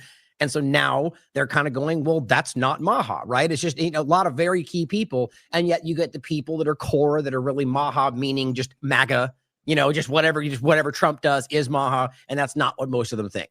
I think the Maha movement's fallen apart a long time ago. Again, not the actual Make America Healthy Again. That was always there. But the people that were using that to support MAGA, that I don't even see that exist anymore. There's no real political momentum behind that anymore because RFK has seemingly sold the boat. He's down the track. He's doing everything against what he promised. It's wild to me. Save for a few small examples, Yeah, no, it is interesting to see the way the Resistance 2.0 is shaping up on the right. And the way that they're front and centering Margie. Oh, wait, maybe I'm thinking of the wrong thing then. So what you're saying? So do you think Marjorie Taylor Greene is setting up for a presidential run? That's what 100%. 100%. But I don't want to as always, we should hope that she genuinely believes that she's changing something for the better, you know? And I mean, like, my point to say that is, and I think my gut tells me that there's always a game being played, but if we're not at least hoping that even if it is that the politics is never going to solve it, but she's misguided in that thought, same thing I was saying before, that if she believes she's doing it for the right reasons, like, we should hope that that's what's going on. Like a Massey, for example, we should hope, whether he's doing it the right actions, that he is genuinely trying to better our lives, or, you know, again, whether, you know, we should probably strive to a place where they don't have to do that and we can make our own choices, you know. But it's interesting because Marjorie Taylor Greene has broken away. And my first thought was, okay, you know, I think she's probably doing this to kind of recenter and come back around for the presidential run, or the America Party with Elon Musk, and which would, like, we've all been talking about for what, fucking 6 years, like, or even longer. Like, point that shoe, the real third party run, that we won't really be third party, just the extension of the lie. I've been waiting for that to happen, you know. But if she does that, I'll be like, that's probably why this was done. If she never comes back to politics, I'll probably go, well, maybe she was probably real then. At least what she thought she was doing was real. And that's kind of depressing to think about, right? Because then it's like, well, is the only way we find out is that they never joined politics? It kind of it makes sense to me in a way, because politics is fucking a cesspool of nonsense. But I would argue that if she had just stuck it out, like, let's just hypothetically, she is real and she just wants to do the right thing and is pulling away because she doesn't want to be a part of this. If she would have stuck it out, like Massey, and done the right thing for the right reasons, as I see it, consistently for years, I would support her. Like I'm doing a Massey, right? I would. And that's the point. That's how we get past this, not the break off and then go, you know, the argument I'm getting at is that people are saying that if your response is the only way you know she's real, that she's not there, then we're always going to lose. But it's not the real point. You know, if they stick it out like Massey does, I think it changes more minds than I've ever seen.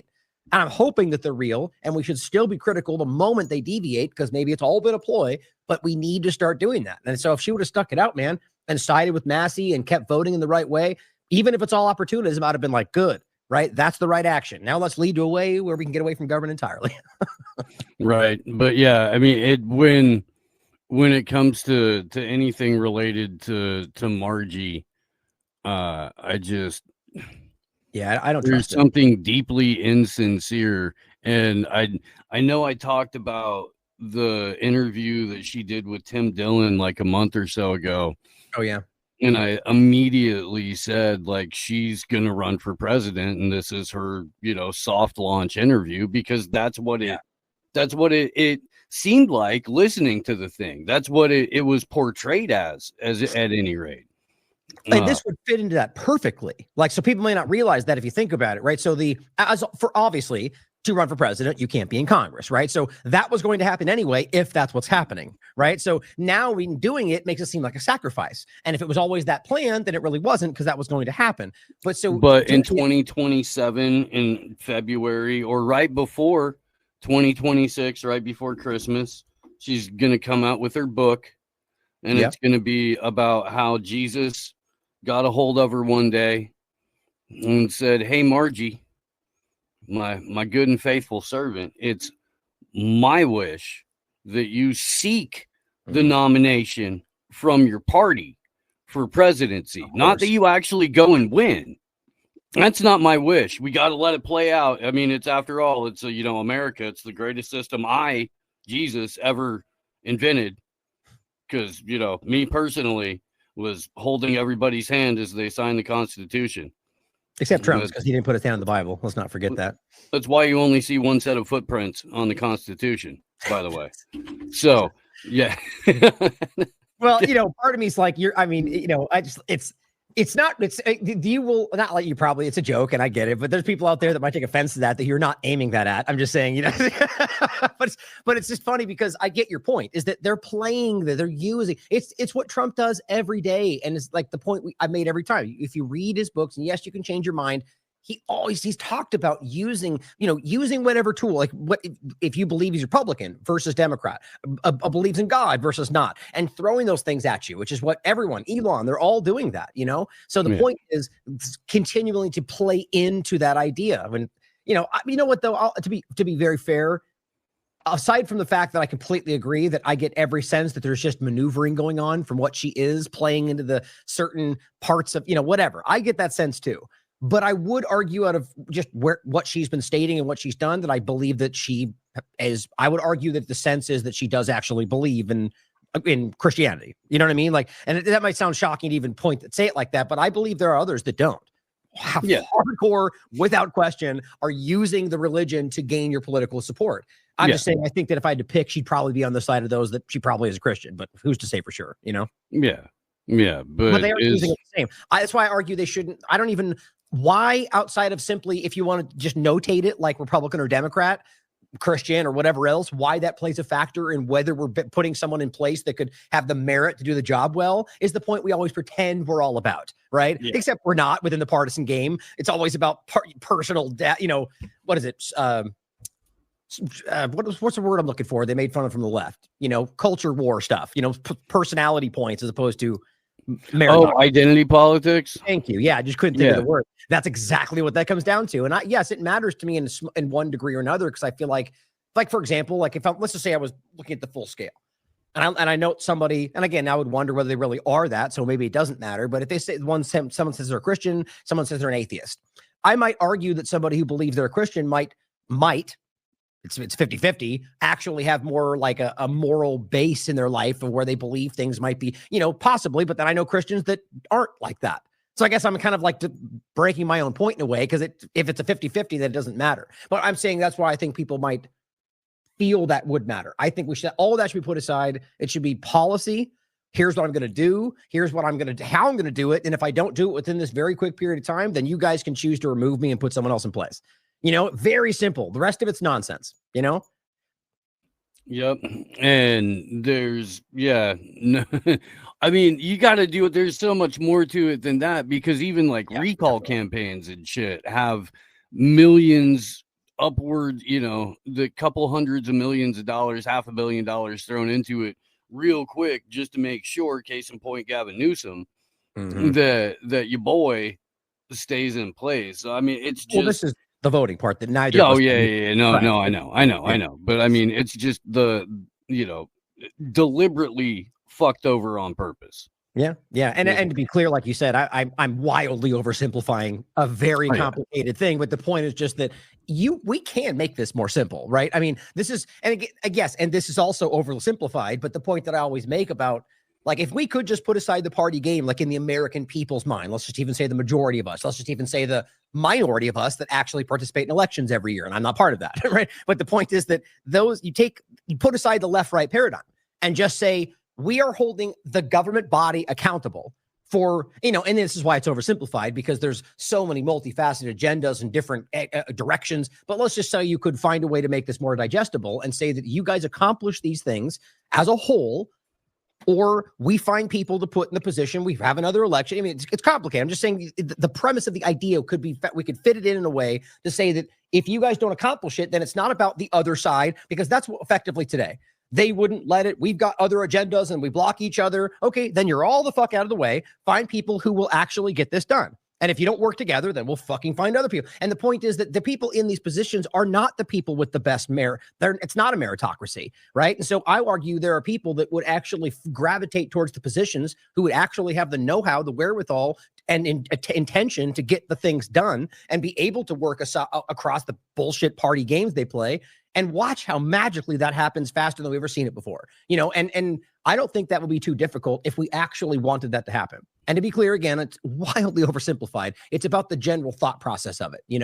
We got to stop letting them use party to convince us that it's the other side's problem every time something doesn't happen, which is every single time. Right.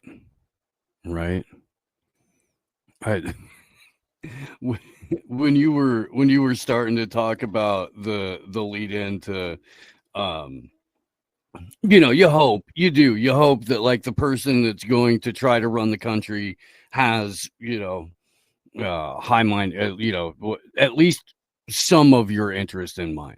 Yeah. Or is at least somewhat honest about the rhetoric they're espousing. And I have to see if this works. I'll believe that when my shit turns purple and smells like rainbow sherbet. Why? That's good. Yeah. I haven't seen that movie in a long time. Me either, but I just remembered that sound drop. When you were saying that was what was. Yeah. I could probably find that as a sound drop. There's probably a ton of good sounds from that. Well, and StreamYard offers a soundboard now. Oh, really? Like, in the thing. They got Super Troopers and everything. That's cool. Well, no. I mean, you have to go download individual MP3s and upload them, but there is a soundboard column on the right-hand side in StreamYard now. Nice. So you can have all kinds of I wonder if fun things. Probably not. At least when it's your stream, your admin StreamYard.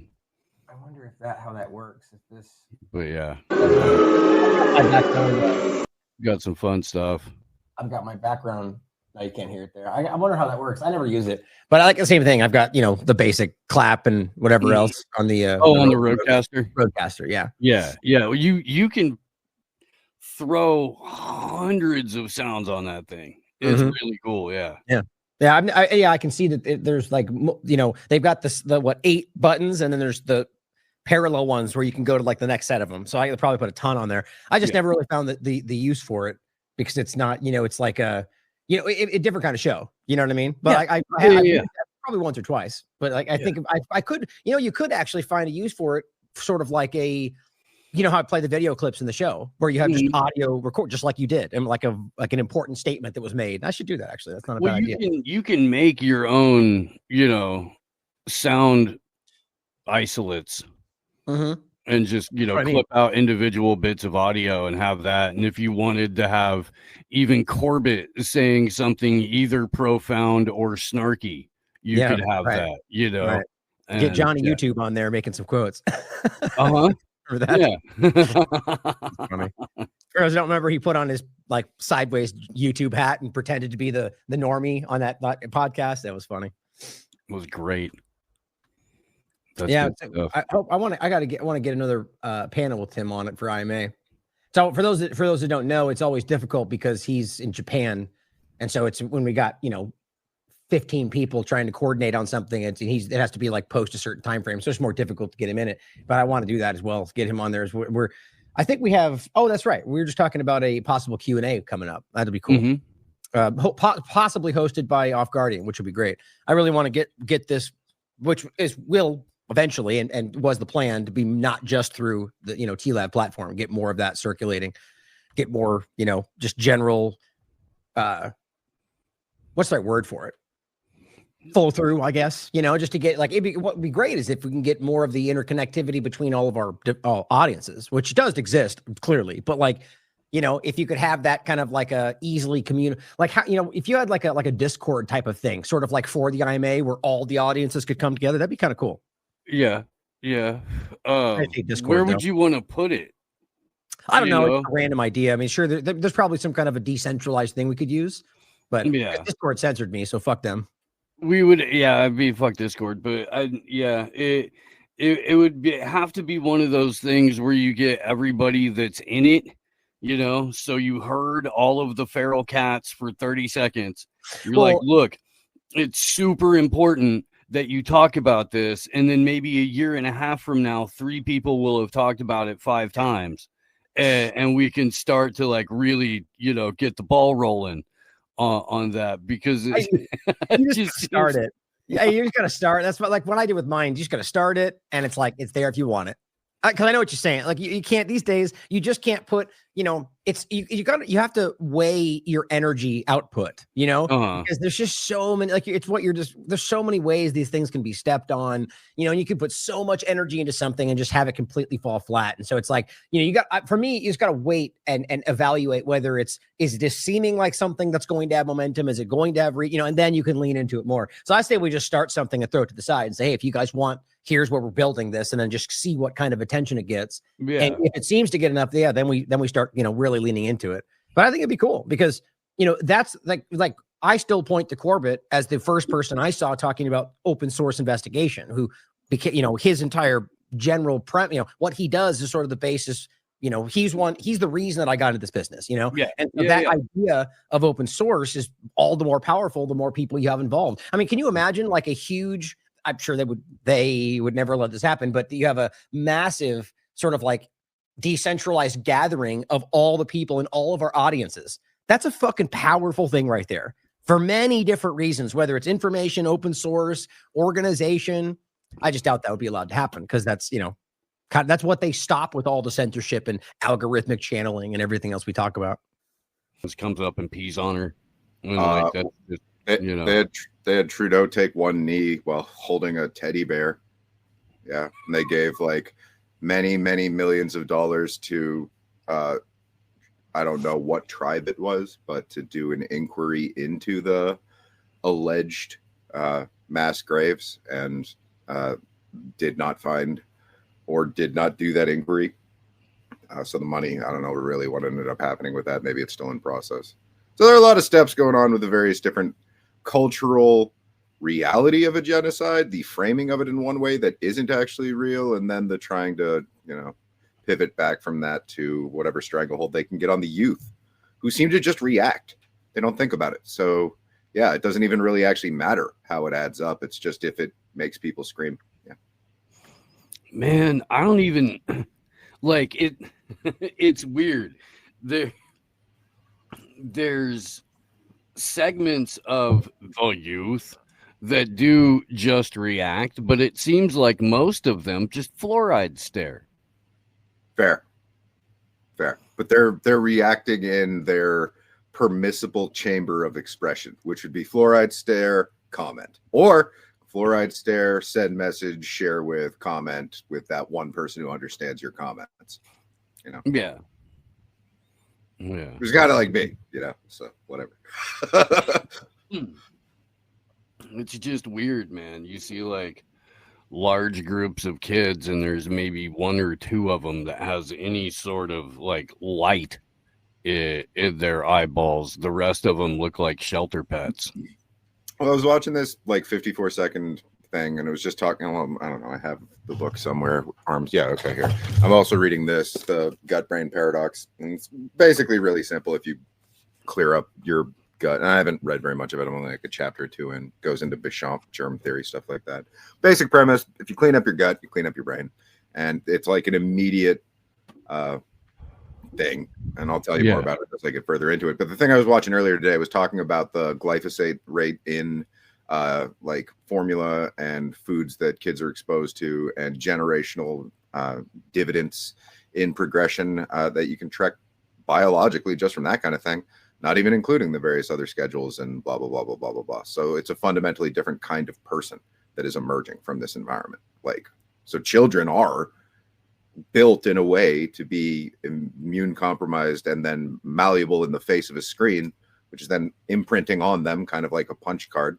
The printing press is now the frame rate, and that's what's happening every day. Yeah, it's pretty surreal. It's weird. Your audio and video are out of sync, and it's fucking me up. I mean, like, I did take a dab right before we came on, so I don't really need the extra shenaniganing with your. No, it's when you talk.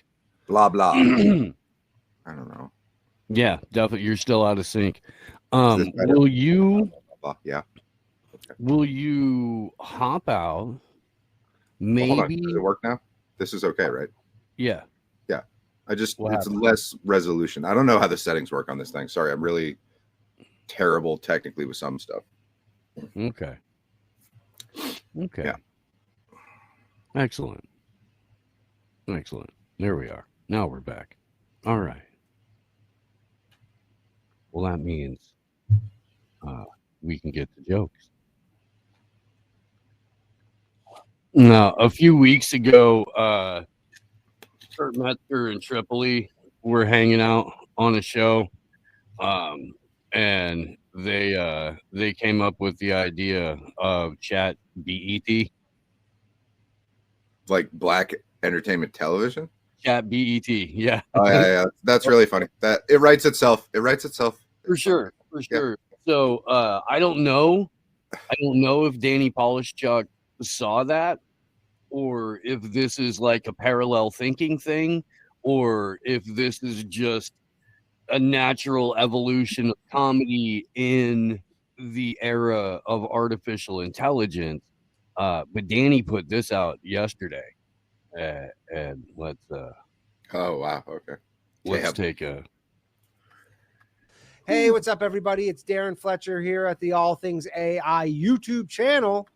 And before we get started, make sure you smash that like button, smash that subscribe button. Now let's get to it. This week, we are demoing the all-new product from the team over at ChatGPT. This new version is titled ChatJuPT, and it gives you the exact look and feel of talking with an actual Jewish person. I can't tell you how amazing it is, and I just had to share it with you. Unlike the ChatGPT version that we're all familiar with, ChatJuPT actually has a text-to-speech capability, so it's like you're talking to an actual Jewish person. It also has multiple voice options, so you can set it up however you like. I set it to your standard naggy Jewish woman just to see how it works. So let's get down to it. Let's ask it the first question. Hey, ChatGPT, what's the best Thai restaurant in Brooklyn? Oh, I don't like Thai food at all. It's too sweet and they use too much oil. Plus, the MSG gives me a headache. What about Italian? I know all the best places and they're very affordable. Let me try asking it something else. Hey, ChatGPT, I'm looking for the best bakery in... That's a lot of carbs, you know. You're not getting any younger. Maybe you should cook more and watch your sodium. High blood pressure is a silent killer. Wow, that is so realistic. It's truly indiscernible from the real thing. Now I'm going to try and ask it some legal questions, but I'm going to switch the voice over to that of famous attorney Alan Dershowitz. Hey, ChatGPT, where's Jeffrey Epstein's client list? Oh, I got an email. That's weird. Oh, I'm being sued by Alan Dershowitz and the OpenAI Foundation.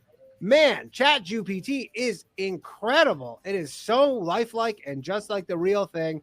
And if you want to try it out for yourself, head on over to openai.chatgpt.com and try it for yourself and drop a comment and let me know what you think. I'm going to be dealing with this lawsuit from now on, but hopefully I'll see some of you next week.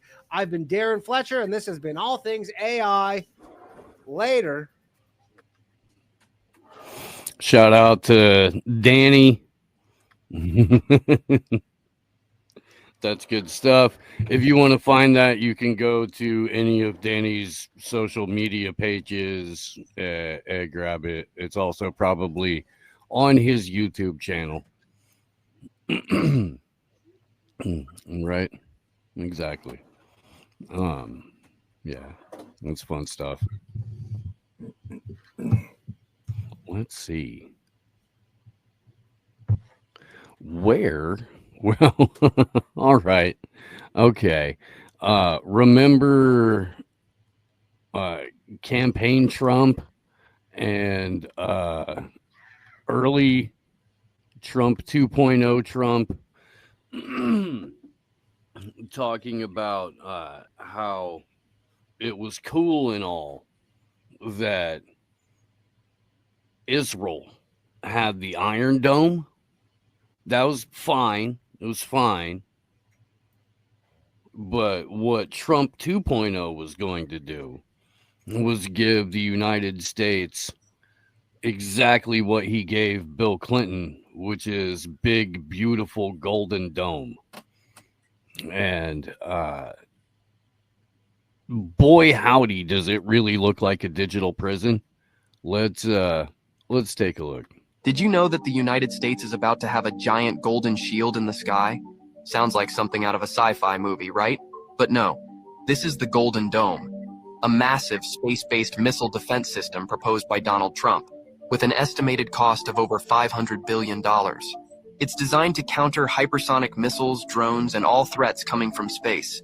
The technology behind it is cutting edge: space-based radar, defense lasers, and ultra-fast autonomous interceptor missiles. Inspired by Israel's Iron Dome, this version is supersized in every way, in scale, power, and ambition. What's especially notable, Trump wants the Golden Dome to be operational within 3 years, before the end of his presidential term. But the big question is, will it actually work?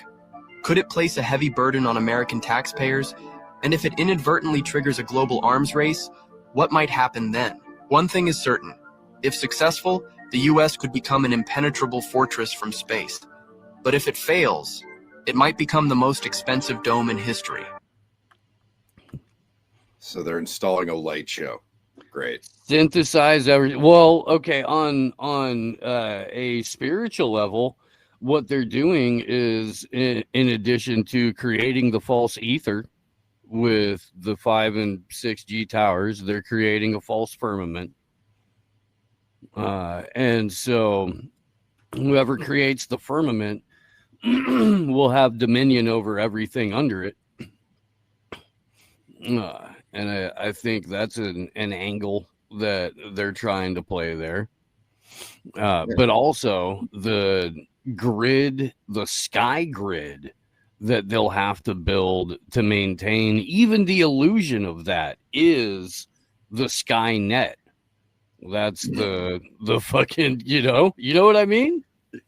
Yeah, it's a literal Skynet. That's a good one. Yeah. That was like a backhand dunk. Good job.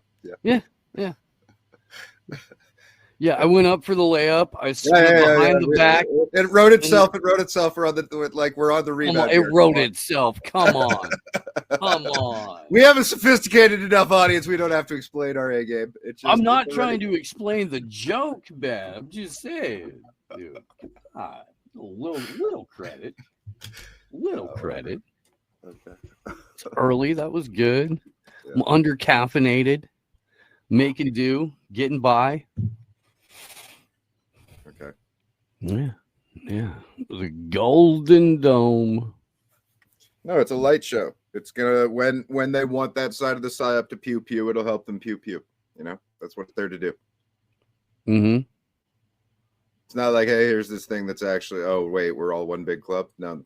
Make a pew pew dome so that we can do next level pew pew. Yeah. Right. And people might die. They do that, but it's just like, this is how it works at this point. I'm literally building well, not yet. I'm writing the script right now. But all the stupid miniatures around me, I have the giant disco ball in the sky that's going to be the bad guy. It's all of the normies. They live in a compartment of the disco ball. When they hit vote harder things, it shoots the pew pew laser and burns people's houses down. That's basically the same fucking thing. Yeah. Yeah.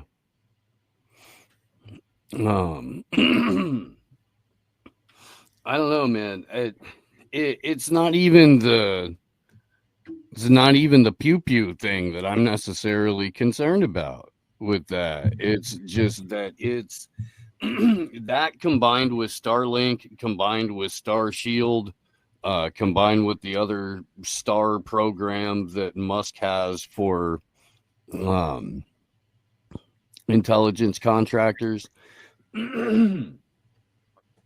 That really is completely replacing anything like a firmament that there may be. It really is. And it's putting basically a massive digital, I don't know, control dome over the top of us. And people are like either fully unaware of it or, checked out and don't care, or they're cheering it on.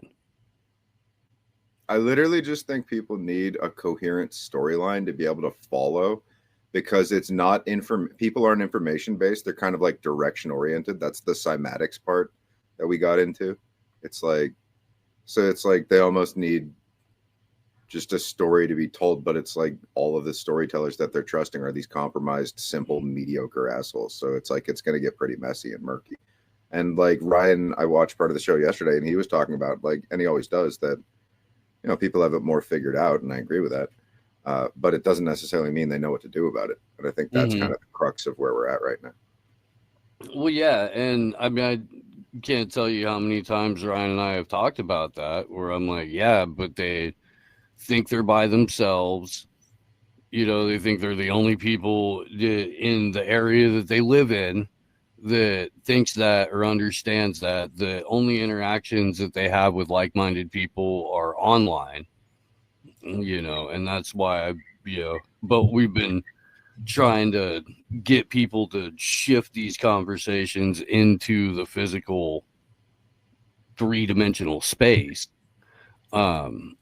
Because yeah, dude, it is one of those things where I tend to agree with Ryan, where more people kind of get it than don't, or at least aware that there's something very wrong. But yeah, they definitely don't know what to do about it. They think they're by themselves. They don't believe they have any permission to do anything about it. I know you talk about the. I thought of something, then I forgot it. Fuck. Sorry. Go ahead. But I mean, and so I don't know. That's definitely one of the underpinnings for Third Eye, or all those things. But it's something that needs to happen more often. And true. Everyone out there needs to be hosting meetups and a gradual accumulation until there's actually people. Blah blah blah blah blah. Whatever. It's like, I'm not going to do this, because the point I'm going to make is I think people are also traumatized by people right now. Just like whoever you are, you're probably traumatized by people right now. And that makes it difficult to reach out and be like, hi, friend person, don't stab me with that retarded belief that isn't even yours, that was installed by the government now, please. Yeah.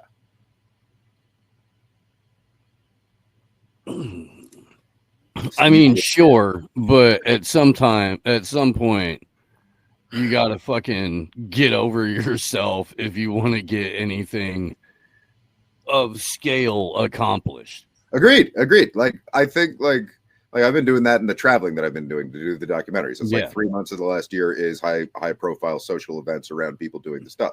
And that's not like necessarily my thing. It's like, it's work related. So yes, going outside of your comfort zone to actually do the thing is seminally important to be, I don't know, proficient in humanity. Yeah. Right. Because you're being forced to live outside of your comfort zone by your government. In a lot of cases, by your employer in conjunction with the government. That's something that you're being forced to do.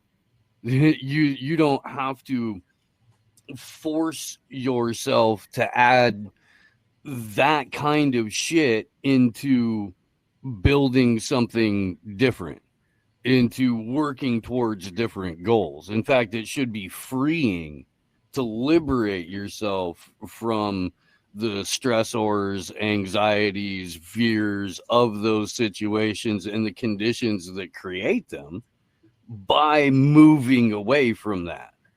You know, it should be, but it's more like when a cage opens and there are people with batons waiting.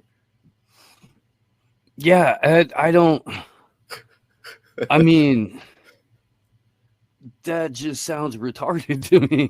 Whatever. The world, it's like the crabs in the bucket thing, and it's fine. I guess. Like, yeah. I don't know. I think people are. I don't know. Most of it I get through watching, and everyone just seems anxious and like nervous and like tucked into whatever they're able to say. And like a friend of mine was describing normies as very compartmentalized the other day. And I thought that was an interesting insight, because that's also sort of a metaphor for thinking inside the box and being able to be a brick in the wall, and just like how they'll do that kind of like within themselves. And then if you go towards the periphery of something that's even adjacent to a trigger, they'll move away from it. So it's like oil and water for the reality you're trying to introduce to them. And as long as they have enough of them together, it's an impenetrable wall. So it's a really interesting thing. It's like being a normie is the philosophical construct that people run to when they don't have the ability to not be compartmentalized and to actually integrate and individuate the broader reality. So those of us who are in the darkness, to them become the darkness.